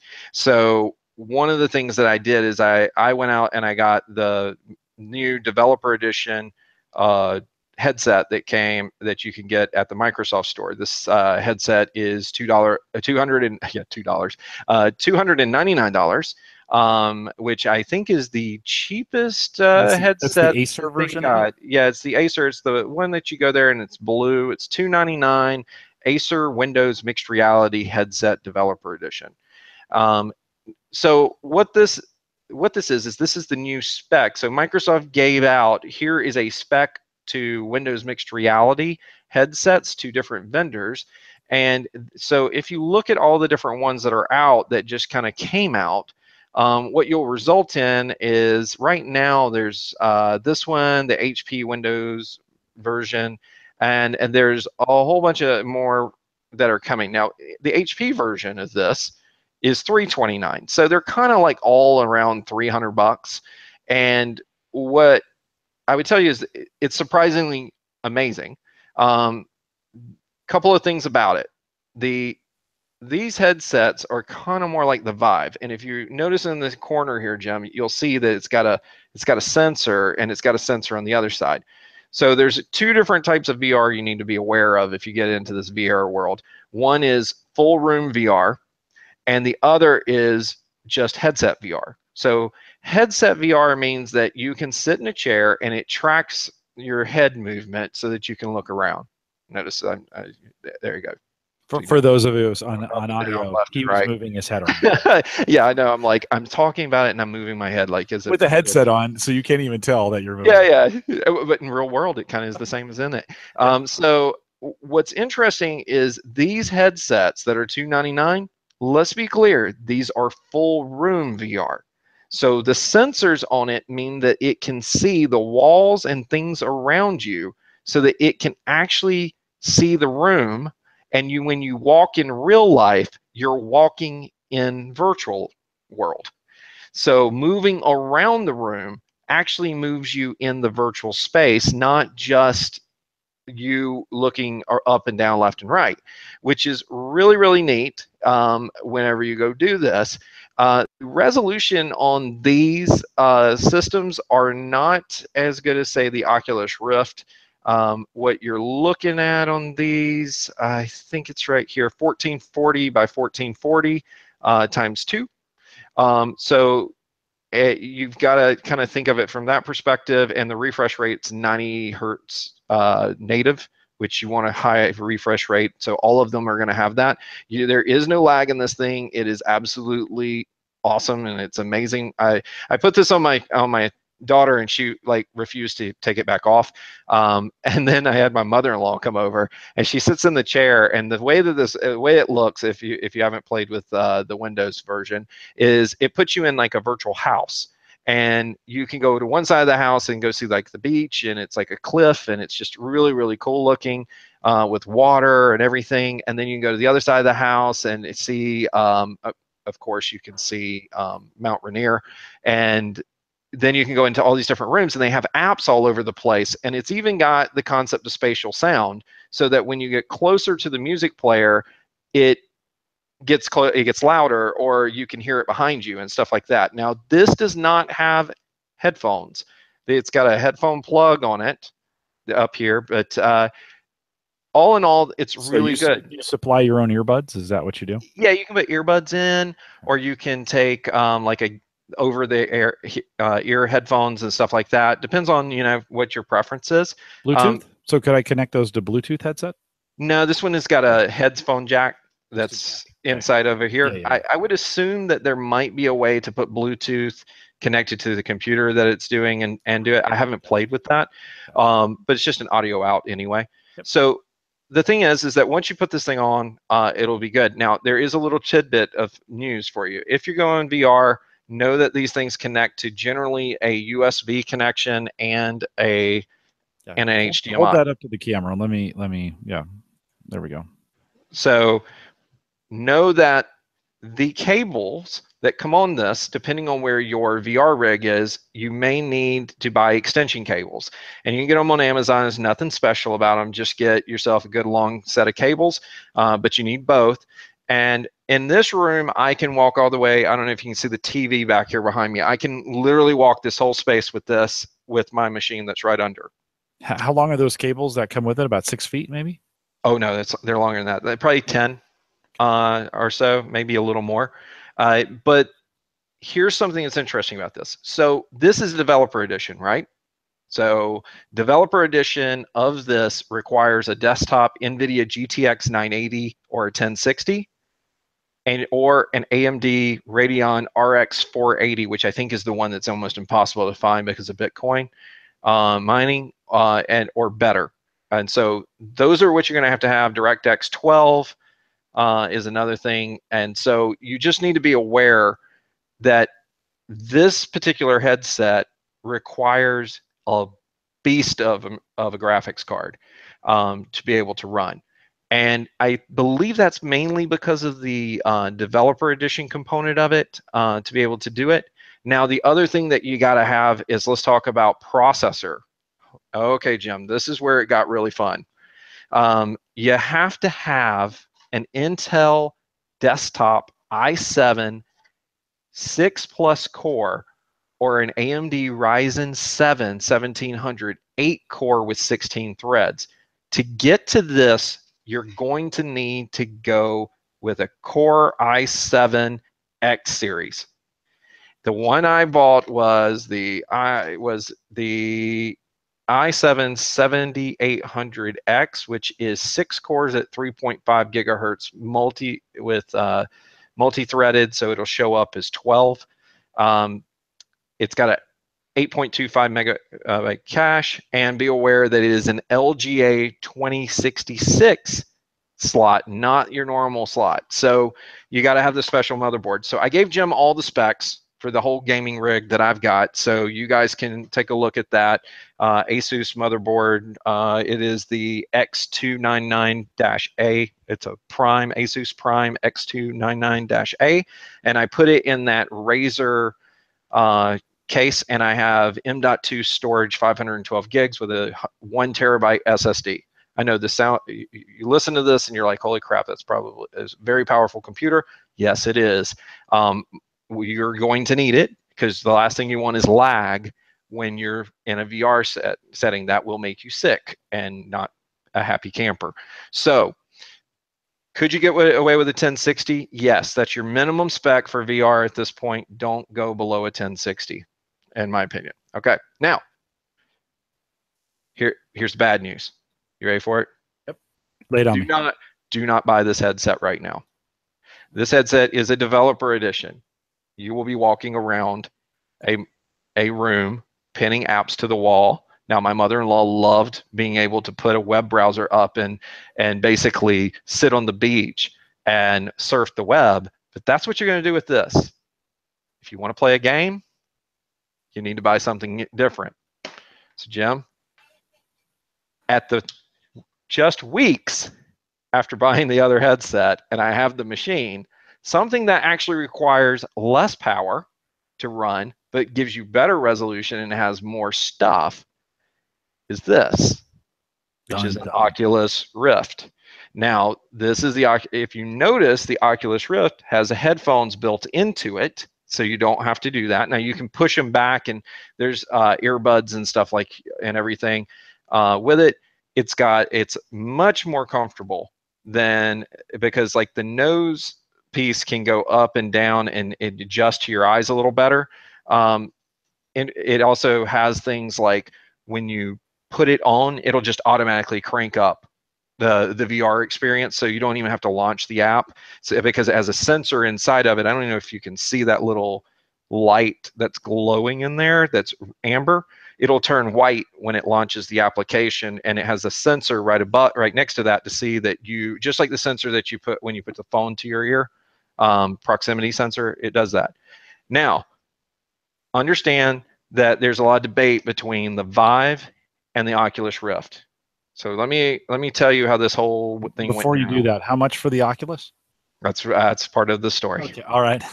So understand that when you go through, you need to start looking. You start looking and saying, okay, what is the content that's available for each of them? Because Oculus Rift versus HTC Vive is like saying PlayStation 4 against Xbox One.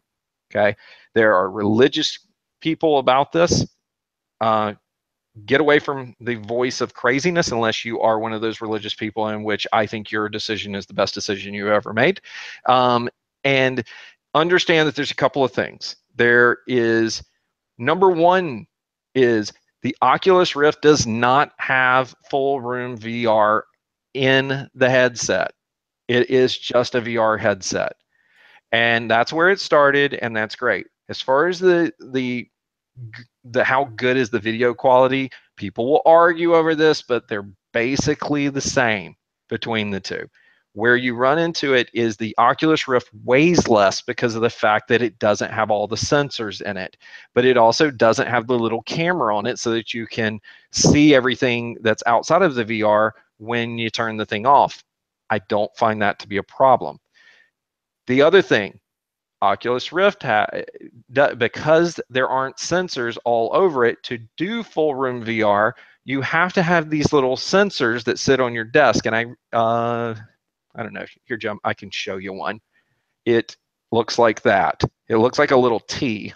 So hold right on. there. Let me put you in full screen there so we can see that. Okay, there you go. So, and what will happen in that case is when you have these, you have to, it comes, okay, so the new Oculus Rift package comes with the handset controllers, and it comes with 2 of those sensors. Now, I have another one of those sensors that I bought. It's $60 to get one. It's $59, and it's back here in the back. And that gives you the ability for it to not just see left and right, but imagine if I'm spinning in circles in full room, I might block one of the sensors with my back. So this makes it where you get full room tracking that's much better. I would recommend the $60. You don't have to have it up front. Trust me, if you buy this thing and you're kind of like, I don't know if I'm going to like it or whatever, you're going to love it. But in the end, I'm actually going to go to a 4th one and put it back over here so it has 100% coverage and you don't have to worry about, you can turn, twist, do whatever you want. Now, with that said, the cables are short. They're shorter than the other one. So you need to make sure you buy the extension cables for an Oculus Rift. Now, the controllers look like this. They're like a circle and everything.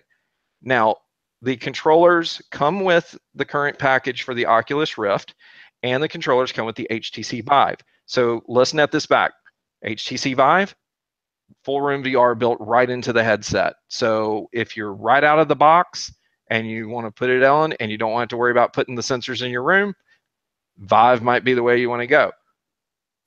Know that the Vive weighs more. It's going to be less comfortable because of that over time. But in the end, they're virtually the same. Content is basically the same between the two at this point, and you can't go wrong because most content providers will do just like they do with PlayStation and Xbox. You will have some titles that only go one or the other, but for the most part, most major things are going to be everywhere. Now, let's go into the controllers. The controllers on the Oculus Rift are newer. They came out, they're actually late to market, to be honest with you. But they're late to market, but way better because they have capacitive buttons on them. So these little buttons that are on them, from the grip to the finger triggers to even the buttons up here, are capacitive. Now, what does that mean? Because I didn't understand this. I could not understand what people meant by this. I just heard that the controllers were better. And the answer is, you see your hands. And because when your finger rests on the buttons and it's capacitive, it knows that your finger's there. So it can, in the virtual space, you can actually see that your hand is on the A button or the B button, or you can point, or you can make a fist. These are things that in the HTC side that the buttons aren't capacitive. So this feels like your hands, where the other feels like you're holding something more. And I read up on that and I saw some videos on it. And why did I actually was convinced I was going to get a Vive. So Jim, why did I buy an Oculus Rift? Why did you buy an Oculus Rift? You said it before. Money. Cost. At the time that I was evaluating it, about 2 weeks before I think I pulled the trigger, if you haven't kept up with it, Oculus Rift was bought by Facebook. Which, by the way, you can actually go into Facebook on it, and it's a really weird experience. Like, you grab videos and just stick it on your face, and it's in 3D. It's crazy. I'm just telling you guys. We'll get into how cool it is in a minute. It is like $7.99 for a HTC Vive setup. Oculus Rift dropped their price to $3.99. That means it is $100 more for an Oculus Rift, which has higher resolution, lower requirements, more content, has hand controllers that are capacitive, that are amazing, and 2 full room VR sensors for $100 more than this. And it's just crazy, amazingly good. So the reason comes down to straight financials. You can buy 2 Oculus Rifts for 1 HTC Vive. Wow. Yeah, that makes sense. Yeah, and I put the links to all of the stuff I have. So if you're interested in it or anything, you can actually ping me on Twitter, Dwayne76, DWAIN 76. If you got some questions about it or whatever, you can just ping me there. I will only talk technology on that, and I don't post a lot. So even if you follow me, I tend to be a quiet Twitterer person, but when I post stuff, it's generally around IT. So good one to follow. Yeah. So what I will tell you, kind of having it for a while, I don't know the last time I bought something that I like this much. I mean, because here's where you get, Jim, and Jim, you're going to buy this. You have the video card. I do.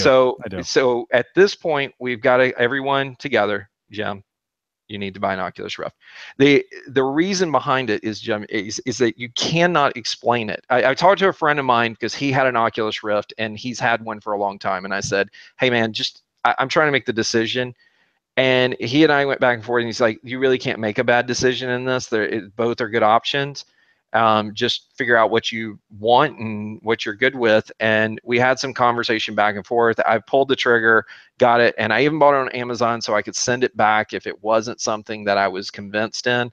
And Jim, this is how you're going to do it. You're going to buy it on Amazon so that because I know how you are. You're like, you have commitment issues when it comes to technology sometimes.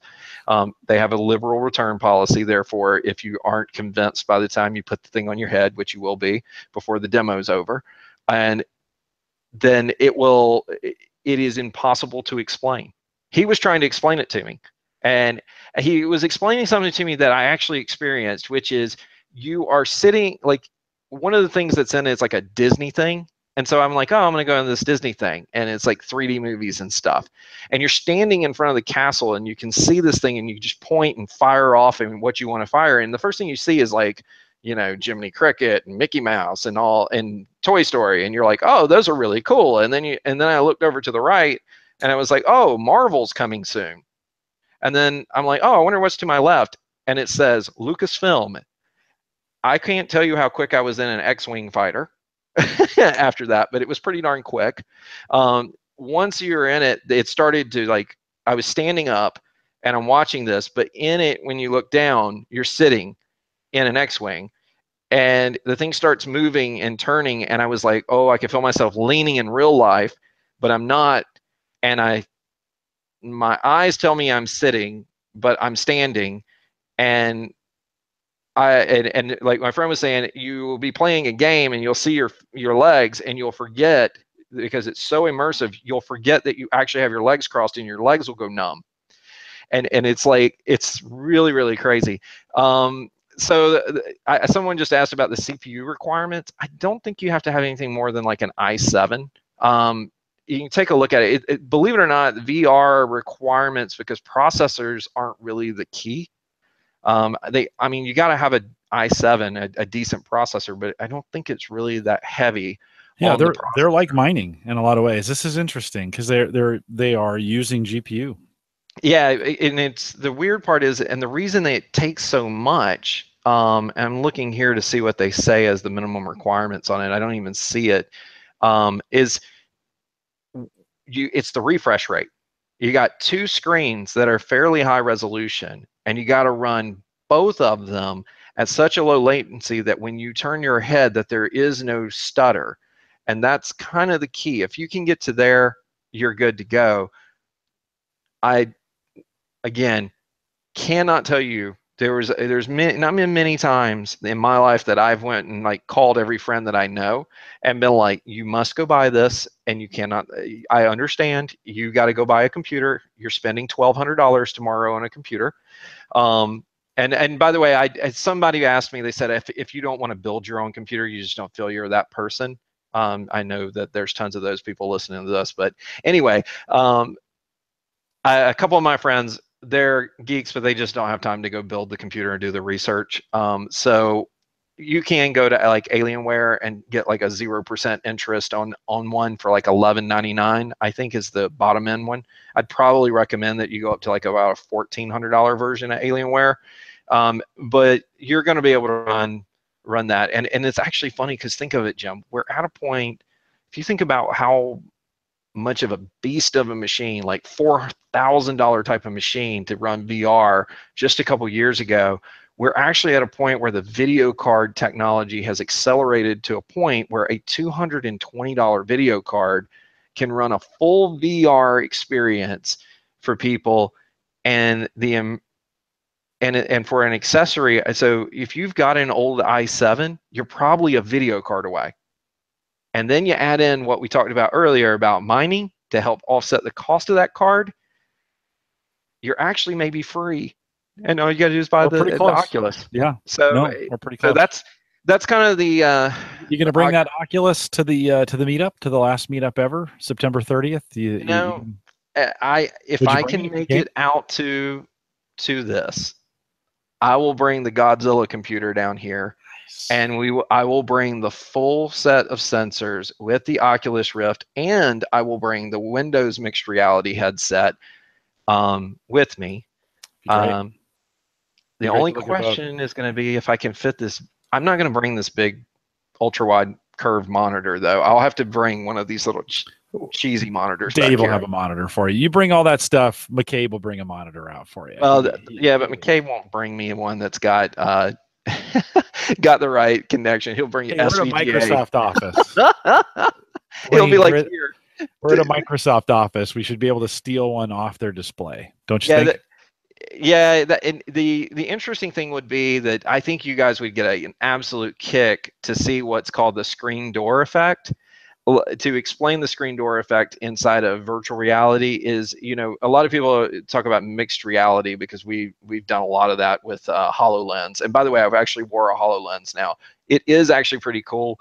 I think if you guys listen to Paul Thurrott and Mary Jo Foley, I do that. I think they're a little harsh on how small the screen is because it's on top of your face, and it's like saying I put a 50-inch screen right in front of me, and sure, you can tell, but it's not as bad as they make it sound. But it's not as immersive. I will tell you, it's not as immersive. When you take the VR piece and you start looking at it, it is a whole new thing. But when you want to map the room, because you don't want to run into something in real life while you're in virtual reality, you'll hurt yourself in reality. So oddly enough, the way it works is you'll take the controller, or you'll take the headset in the case of the Microsoft one, and you walk the perimeter of the room, and it will map that part of the room and in any shape that you have, and then it will optimize it and tell you this is the place you should stand. And there will be, in the virtual reality, there will be a circle on the floor that will tell you where to start from. And if you walk to a point where you're going to hit something, it's what they call the screen door, which you can see through it, but it's like, I mean, you can like put your finger through it. And what it is it's the perimeter that's telling you, and it only shows up and becomes visible as you get closer. And the closer you get to that perimeter, the more visible it becomes. So Jim, I have a story for you. This is my funny story. So one night I'm sitting and I'm like, you know what? I, I had it for like weeks and I could never actually get myself to play a game because even just drawing in 3D, I know this sounds so stupid. It's like paint in 3D and you're thinking I'm talking about the experience, like making 3D stuff in 3D paint on a 2D screen. I really get the vision of the 3D paint. I think if you get VR and you start playing with it, you'll be like, oh, okay, I get why this is kind of a thing. This is why I believe like Paul Thurrott doesn't understand that in his Paint 3D complaints that on his little thing. But if you experience it in VR, a 3D paint system, you'll actually play in that for hours. The first time I put it on, I was doing the demo. An hour later, I pulled it off and it was like, oh my God, I've been in this thing for an hour. So what is interesting about it, though, is I decided I'm going to play a game. So I go sit in the center and of the play space, and I'm playing this game where you can teleport around and you can shoot these robots. And it's weird because you can grab the guns from down here to get your pistols. And then you reach over and grab your shotgun down and you can be double fisting, like, you know, and shooting these robots and everything. And when they shoot you in real world, you can move and dodge the bullets. And so one of these robots was jumped at me and I'm like, oh my God, there he is. And so I dodged the bullets and whacked myself in the head on this cabinet right over here because it was so quick that I did it that I didn't see the screen door. And so be careful, boys and girls. You need a white padded room. That's why the holodeck on Star Trek is so big. Oh, you know what? The screen door looks like the holodeck. Yeah, I bet it does. It's got those little lines and yeah, that's a good way to define what it looks like. Yeah, you almost do need a room in some, and you know, if you're going to play, we were playing. I was my interns had a party this summer, and I went to it, and somebody brought the Oculus, and they were playing. We have a really tall guy who was playing, and he put his hand up to do something and smacked his hand on the roof. It was a shorter, it's a shorter roof, but he just smashed his hand against it. So it can be so immersive, you know, you kind of lose track of where you're at. So very cool. Don't make yourself sick with Google Earth. Glasses friendly? Oh yeah, so that's a good question. So there's a little bit of trick. So let me show you a little something about it. So can you see it pretty well here? Yeah. When you pull it, I don't know if you can see that on the side, it actually gives. You see that? Mm-hmm. And when you're putting it on and you have glass, like most people, if you're going to put it on and you don't have glasses, Jim, you put it on like a baseball cap, like you put it over the back of your head. If you have glasses, you want to stick the front end first and then pull it over the back. And so that way your glasses don't have a problem. So I was wondering this, Jim. If you have glasses and you put it on, can you, because it's right on your face and I'm nearsighted, will it be blurry? Yes. Just like in real life. It's blurry, which is annoying because if I have a monitor and I pull my glasses off and I'm looking at this monitor, it won't be blurry because it's close to me. But because it's so immersive and the depth is there, your eyes still do this exact same thing. So you have to wear your glasses with it, which is, I had mine a little too tight, and you know how you have the little pads. I ended up rubbing a little spot on my nose. But what I would tell you is, in general, yes. What would be nice is, and I think this will happen on future versions, which is visual correction for people who do wear glasses, so that you don't have to wear your glasses in it, which would make it more comfortable. So I have been thinking about putting my contacts in whenever I want to do this. Would it be more comfortable? Yes.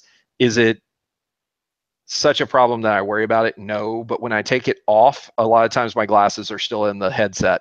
Right. And then I just pick them up and put them back on. So it's not the end of the world, but they did think about it. It would be awesome if you could just put your prescription in there, and then it would just getting a new pair of glasses. It would then just awesome. Immediately, wouldn't it be great? It would adjust. Well, we've gone a little bit long, Dwayne, and if anybody's made it, and actually everybody's still out there live, so we appreciate you guys staying out there. If you've been listening to the recorded version of this, thank you for staying this late. We appreciate it. I mentioned the Home Server Show meetup that's coming up, Indianapolis, September 30th. Still tickets. You could still get there. Well, they're not really tickets, but Dave is charging for it. I think it's $20 to cover the food. Well, he's there. We know he spends way more than $20 a person on the food. It's always great. Dave does a great job on that. Head over to homeservershow.com and jump in the forums. There's a post about it. I'll leave a link to it in the show notes so you can get to that as well. Love to see you there. There's plenty of room. I need to get Dave on the show here. I'm going to ask him here this weekend to get him on, and either before or after the show, the meetup. And hopefully, Dwayne, we can get you there. I'd love to. Maybe that's the weekend I try out Oculus, and I'll determine if I'm going to buy one or not. Worst case scenario, we always go to the Microsoft store, and they got the Vive right there. That's true. I don't have one in town, so that's what we'll have to do. Yeah. We'll have to do one in Indianapolis. Well, let me close this up. Dwayne, thanks for coming on today. Always great. You got tons of stuff. We'll have to get you back on as we get closer to Christmas. Maybe I'll have you do a Christmas gadget special with me. I think you'd be pretty good at that. What kinds of expensive things can we buy for ourselves for Christmas? And I've got a list. We'll be mining Bitcoin to justify all the things that we're buying for ourselves. I'll remind everyone, if you want to support the show, we got a Patreon link out there. If you want to join us, $1 or $5 plan. Super easy to get it done. If you want to head out there, just click on Patreon. Boom, you're done. Remember, we do the post, and there won't be a long post show this week, but we do the pre and the post shows. I make those available to Patreon subscribers. So if you want to hear some of the debacles, the conversations, the goofery that goes, I just made that word up, goofery. If that goes on in the post show, join us on Patreon, and we'd love to have you as a supporter. Don't forget, you can send me an email, jim@theaverageguy.tv. Track me down on Twitter @jcollison. Don't forget as well that this whole thing supported by Christian and Maple Grove Partners. So get secure, reliable, high-speed hosting, and Christian's just doing a great job with it. In fact, I'm going to see Christian on Monday. Christian and John and Ashton and I all going to get together in the DC area on Monday, burn some flesh. Bacon is going to be involved. It's going to be great out at John's place. But we are, remember, maplegrovepartners.com if you want to get those plans. Plans start as low as $10 a month, and that covers both. If you're podcasting, that also covers your media hosting. So great plan, and Christian just really likes to keep that open to just our community. Don't forget, you can get the app that's available. You can download that. It's free for you. HomeServerShow.com. We thank LastPass for their longtime sponsorship of that app. We are live. Oh, by the way, I'm going to be changing over too, since only the most engaged listeners listen to this. Changing over the newsletter starting this week. So if you sign up for the newsletter, I'm going to begin with the scheduling. Every week, I'm going to send you an email. It's got a schedule of what's coming up. I just decided I can't do it monthly. I'm going to shorten it. When I need to put commentary in, I will. If you don't want it, just unsubscribe. It's okay. My feelings won't be hurt. Unsubscribe from it. If you do want it and you haven't signed up for it, sign up for the newsletter. Go to theaverageguy.tv/subscribe. I think that'll get you there, and sign up. And I will send you each week. I'll send you a little update plus all the shows that are coming up. A great way to stay involved. We are live each Thursday, 8 p.m. Central, 9 Eastern, out at theaverageguy.tv/live. Dwayne, thanks for coming on tonight. Always great to have you. With that, we'll say good night, everybody. Good night. Let's see, Ken, do you have a link to the earnings rate for each video card? No, Ken, I don't have a link. I actually did the manual work myself. I went out to each one of those sites. I went out to the NVIDIA site. I put the cards in. Here, I'll show you. Show you what I did. I wish I had a link. It would be great. Maybe I ought to put this together in the post if I have time. It's just written stuff right there. That's the cards. I went to each site, pulled the specs, pulled down their CUDA cores that are on there. And so, Ken, I'm sorry. I wish I could give you a link to it, but I don't. Yeah, there was a website that I saw, Jim, that actually there is. Would go. It actually would say what was the profitable cards, based upon current value. Like what was the return rate on them? Yeah, you know what I did? So I took the wattage. It's hard to see, but you can see here's the card. There's the cores. There's the their maximum min and max, not min, temperatures. This is at what power they run and the max power that they run. And then I did a little calculation of what was the best power to core ratio. And what's the max power for the 1070 GTX? 500 watts. 500 watts. So just to give you an idea, right now I'm not running the nice hash. I'm just doing this with you, and I'm sure that it's doing some little bit of work. I'm running about 80 to 83 watts. Yeah. On the 1060? That's on the 1070 GTX 1070, okay. With that the i7 X9. I mean, X series processor. So this, you know, it's an interesting machine. Yeah. Actually, the car, that 1080 is really the one. I mean, if you really want horsepower, that 1080 is a nice. It's expensive right now. I mean, that's the problem. I didn't factor in price, right? There's no price in this. These are just sheer numbers. Well, there's another thing though, Jim, that I've completely forgot to call out, and that is the power supply. Right. Yes. Because the power supply, if you go to Tom's Hardware, they will tell you like what is some of the more efficient power supplies. And I ended up with this EVGA, which I put a link to it to you so that you've got it. But what you will see is they rate them like platinum and so forth level. And if the better the rating, the more efficient. And so I have a extremely efficient power supply in this particular rig, and in the other one, it's really not that efficient. But it's an i3 machine, so it's not pulling anywhere near the same amount of wattage. But it's an interesting thing. Here you go, after show banter, gay people. Think about your power supply. Anyway, so but the other thing I was told, which was good advice from a friend when I was going to do this, I was going to buy like a 1,200 watt power supply, and he said, don't do it. There's like some sort of PC configurator site that he had sent me over to, where you can make sure that all the parts are going to work together. And what I ended up doing is I ended up doing that and finding out, okay, sure, this power supply was highly rated. It was a good price point, and it was the most efficient. PC Picker, thank you. Tony. That's Tony. Way to go. See, Good everybody job, knows. Tony. And that's where I got the recommendation for the power supply, and that was actually really, really good. So, big thumbs up for PC Picker. Lots of stuff to think about when you're doing this, right? I mean, we used to just price PCs to get kind of the best value on processor, and if you gamed, you put a nice video card in there. But man, now all of a sudden there's a lot to think about. Yeah, no, it is pretty. Yeah, maybe PC part picker. So I will tell you that I think it's now harder to build one, because there's like, well, you got to have these configurations of things to make it all work.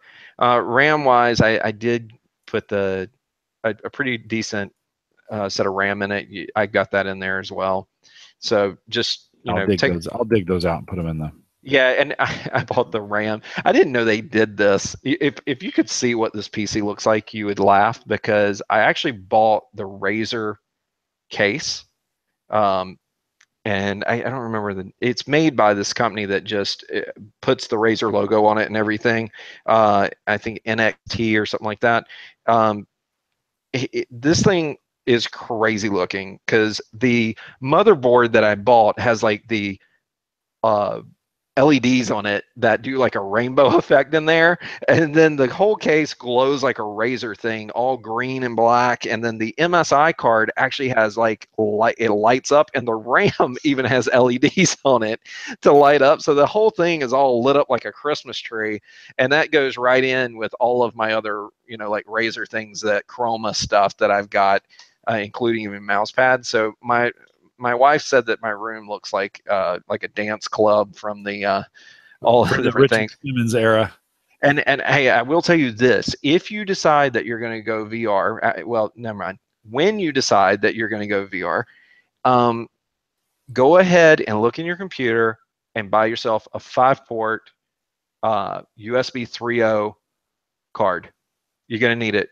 All the USB plugs going in from all the sensors, and you don't want to put them on a hub, because it's too much latency. Okay. So you'll need that. Yeah, it's good advice. You can get one for $30. It's not that big a deal. I think I even have a 3-port sitting in my drawer. So yeah, but you said 5. So think of it this way: so the headset's going to use it, and every one of the sensors. So I got 3 sensors, and I'm talking about going to 4. That's 5 right there. And then you got your camera, you got your mouse, keyboard, any other accessories you have. Like my monitor has a hub built into it. So I also bought me a USB 3.0 hub from Amazon just so I can have USB ports up here without having to. Yeah. But anyway, so it's just one of those things to kind of think about as you go through. Yeah. No, a lot of, you drop some cash, as they say. So I'm going to give you a little bonus thing right here. Yeah, go. Why do I think the Surface laptop is the best Surface product to buy? Yep. And I can say this because you know, Jim, that I've had almost every Surface known to man, right? And I've used them in a lot of different scenarios. I'm going to rate these out for you in my favorite Surfaces. Pro is my least favorite for my use cases.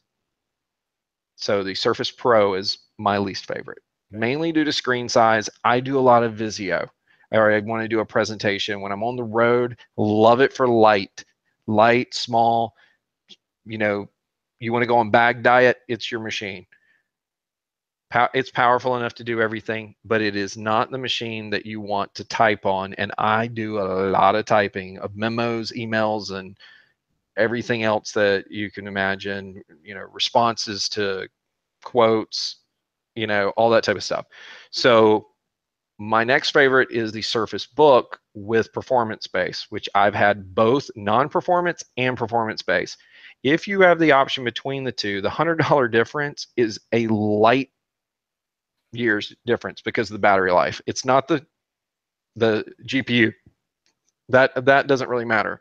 It's actually the fact that you can get more battery life on the Surface Book than you will get with the Surface laptop. Not much more, maybe an extra hour, but I mean, I guess an hour is a lot. But anyway, so they just know that that's the case. And I like that you can turn it around and you can sign documents really easy on it and things like that. And I actually still use it. It's kind of like my workhorse machine. So if I needed to, like, if you're going to do Visual Studio, this is the one for you, right? It is absolutely one for you. But that's not what I do. Jim, what did you say? I do a lot. You travel a lot. I travel a ton. A Surface Book with performance base weighs more than a Surface Book without performance base, and it's a little heavy in your bag. And so Surface laptop, which is the one that I have, and I am running Pro on it because everybody's going to say, did you actually try to do the other? The reason I like it, and I've talked to numerous people, and people who do what I do, and like architects, almost every one of them says this is the one to get. And let me nail down the reasons why. The keyboard is better than a Surface Book. And if you've ever typed on a Surface Book, you'll know that that's a statement. Everybody talking about this Alcantara staining crap and putting Cheetos all over it. What they don't show you is that you can just wipe it right off. So, and the other thing, you know, just take a little damp cloth and you can wipe it off. But it not being cold to the touch is amazing. It isn't like, even though it's in color, which is nice to have some of the customization to it to give it a look, it's not obnoxious color and like slap you in the face. It's okay in a boardroom. And then you get into the fact that it just comes straight down to one thing. It is the most balanced machine I have ever had in my life, because and when I say that, I'm not talking about on your lap like Mary Jo is talking about. I'm saying it's because of the fact that when you talk about processing power, battery life, good screen, high resolution, fast, you know, it plugs in this dock and drives a 4K monitor. So I go dual screen with it. The way it sits on the table is perfect to type on.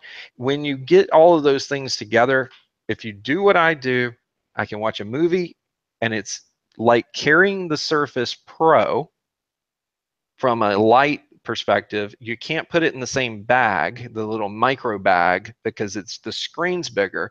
But when you're on the plane and you want to watch a movie, I'd actually prefer the bigger screen for the most part. If you travel as much as I do, you probably aren't sitting in coach, but you'll be in like comfort or something, so it's not that big a deal.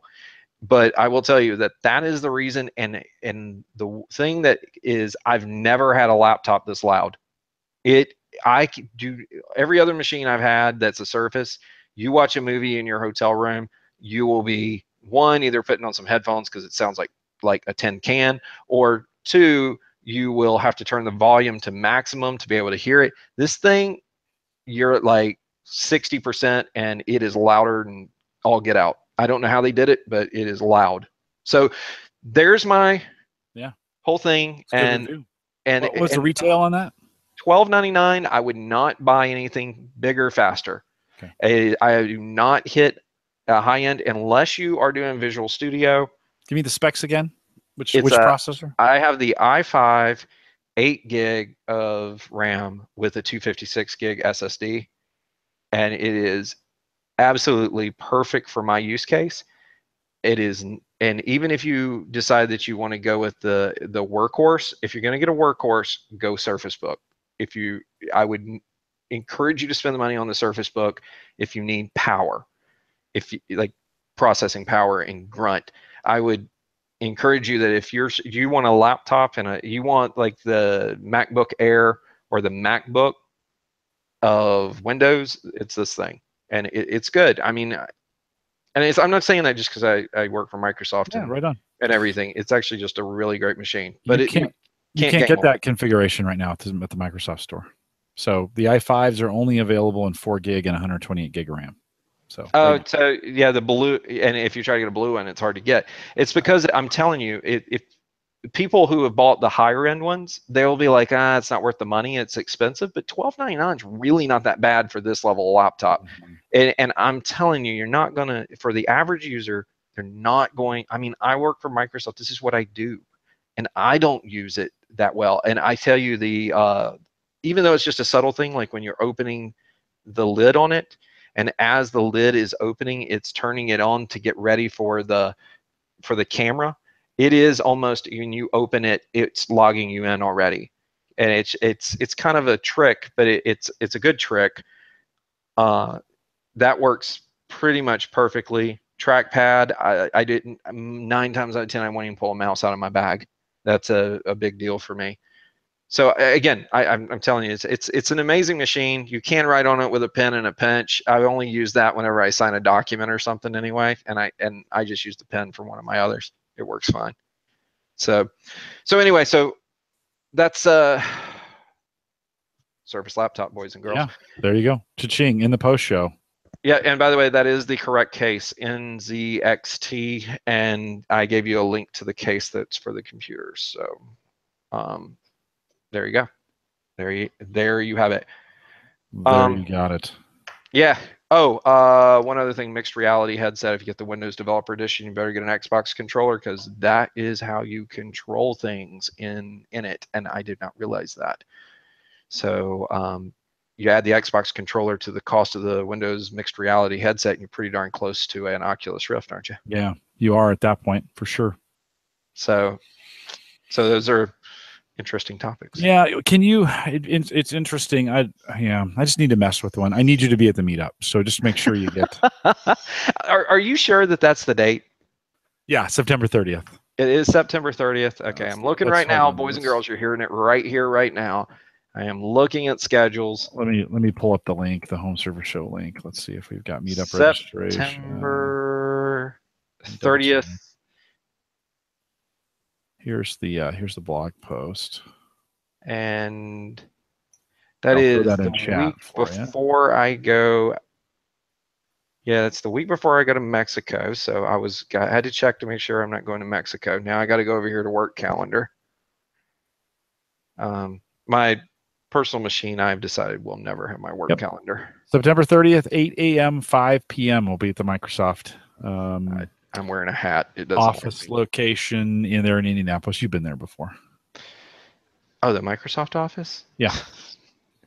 Yeah, I've actually had to work out of it before. Yeah. Let's see. Yeah, I did a lot of work with Allegiant out there. I threw the link to the registration in the. All right, Jim. Here we go. Will Dwayne be around for the 30th of September? Dun. Suspense. Oh crap! No. Oh well. You said it's the 30th. 30th, Saturday the 30th. Yeah. What time? 8 a.m. to 5 p.m. But I'd take you any of the time that you're there. Let me see what I can do. I'm actually in Vegas that week. So I fly back from Vegas in the morning, and I might be able to fly back, get in a car, and come. But that'd be great. That's it's not so bad because remember I'm in Nashville now, so I don't have to start a drive. How far is it from Nashville to? I think it's about 4.5 hours to 5 hours. So if I came, I would be coming out to hang out. I wouldn't get there until you guys were already kind of done with the main thing. No, we're there all day. Yeah, so, I know you're there all day, but to set up the VR rig would take. You could. Well, we got lunch. You're like, we can do it. Please do it. I would have to tear it apart before I left and lose all that mining revenue. Right. No, right on. No, so you might have to give me $5. Okay. I'll buy your first drink is on me. How's that sound? Yeah, there you go. You have to pay for a beer, or I leave my mining rig running all week. Can I tell you the value? There you go. There's where people are going. Wait a minute. A beer at the places we eat can be a little expensive, so we can all of that. Well, and I'm a bit of a beer snob, so there's always that. Right on. So weather. You're a weather nerd. Yeah, I am a weather nerd. So that hurricane, remnants is all up in Nashville right now. You getting a lot of rain right now? Yeah, that's one of the reasons I was so late getting back, is I had to drive so slow coming back from my daughter's guitar practice, because the remnants of the hurricane is like coming through here and setting off tornadoes and all kinds of craziness. Really? It's just like a monsoon outside. Yeah, it's crazy. I can't imagine. So I used to live in Pasadena when I was a kid, which is, if you don't know where that is, it's near Houston.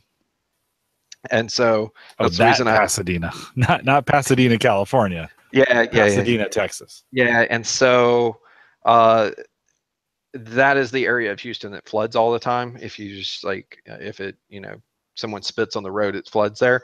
So, because I remember when I was a kid, people picking us up in a boat from from the place where we were living. So anyway, I can't imagine how bad it's got to be over there right now. So, 50 inches of rain, like in 2 days. I have been I told you, I've been working 5 a.m. to 1 a.m. all week, full on, not even eating. I mean, for the most part, living off Pop-Tarts and Coke Zero. And I haven't even paid any, I couldn't watch TV. I haven't watched TV all week. So I had no idea anything was going on, but I would hear about, the stuff when you fire up the web browser, and it's like the very first thing you see in the news stuff would be about the most I saw of it. I had no idea that it went up, went back down around, and hit them again. Yeah. That's crazy. So, whew. And it was nasty. Yeah, I can't even imagine that. That's got to be like a weather amazing thing for you. Yeah. I mean, not in a good way. I'm just saying it's an anomaly type of thing. I feel bad for having lived there. I know how bad that can be. For whatever reason, we have had the nicest August on record. I mean, it has been between 70 and 85 every day this month, and just pleasant. A little bit of rain while I was gone, but super pleasant. Usually Nebraska, August is the worst. It's hell here. Yeah. It is awful, and it's just been the nicest. It just occurred to me. I've solved our problem, Jim. Okay. You're coming back to Nashville with me, because I have the rig here, and I have something that you would get a kick out of. Oh, I have to fly. I have to fly to. Oh well, wait a minute. I'd have to get back because I fly out of Indy for DC. We could figure this out. We can make this happen, Jim. I'll bring you down in the Jaguar. Ooh, that sounds interesting. So yeah. So I'll let you drive the Jaguar now. We'll have plenty of time to do it. I'm not impressed by cars, to be honest, but it's just because you haven't been in one that's got 550 horsepower. So so here's the thing.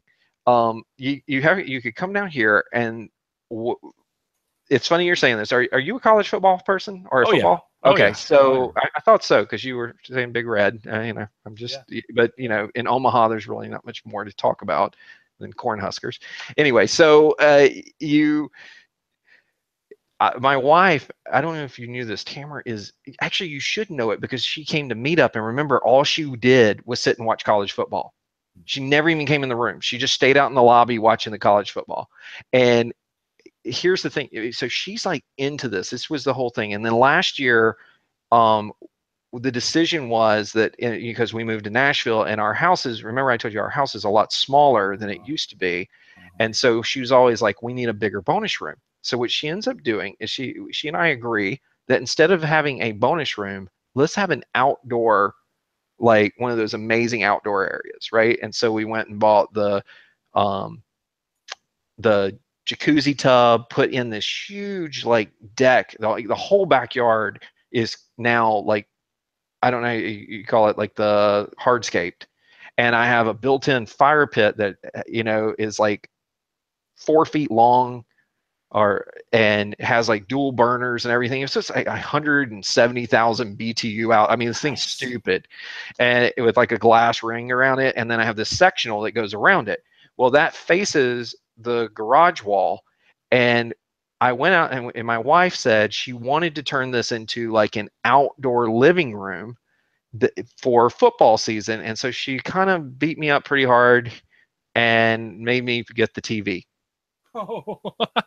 And here's an interesting challenge for you, Jim. You like weather and you like technology. Well, guess what? Those two things don't tend to go together really well. And so outside, I have a 55-inch television with a sound bar on it mounted to the wall that has like the telescoping everything, completely weatherproof. Completely, it is 3 times brighter than a normal TV, and it even has like internals in components that will cool it and heat it in the case that you have this. And even the sound bar is this way, and it's made by a company, so you can do some research here. It's made by a company called Sunbright TV, and they specialize in outdoor TVs. This thing weighs 100 pounds. Oh, yikes. It is massive. But it weighs 100 pounds because of the fact, not because it's huge or anything. It's 55-inch. That's not massive in this day and time, but it is because of all the stuff to be able to keep it, completely okay. I mean, it's got filters in it to keep it, bugs can't get in it, all that type of stuff. It's got anti-glare on the screen, so in direct sunlight is visible.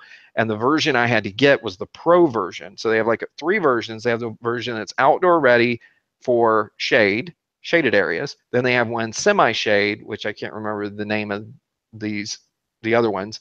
And then they have the Pro one, which means direct sunlight, it's visible, and you don't have to worry about putting any shade. And that's what I had to get because I don't have any. It's like right where the sun goes down would be aiming at it.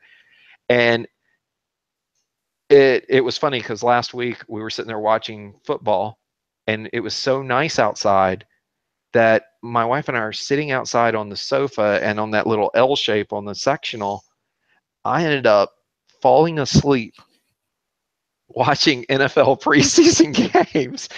And I wake up and it's like 10:45 at night, and my wife is asleep on me, and we're laying outside because it's so nice outside. And then you got the TV, it's like sitting in your living room, and you never pass out, and you wake up and you're like, how long have I been out? And of course, the only problem was that now I have bug bites all over me. Oh, yeah.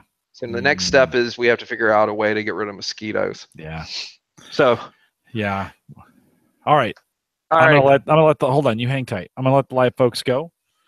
Ladies and gents, thanks for coming out tonight and staying around for such a long time. Quasi, Ken, Emily, the other Ken. No, Ken, you're in there twice. That's weird. Mike and Peter, thanks for hanging around, guys. We'll be back again next Thursday. It'll be interesting. I'll have been in DC for the week, and we'll see you guys shortly. See ya. Thanks for coming out. And we'll see you guys later. Have a good one.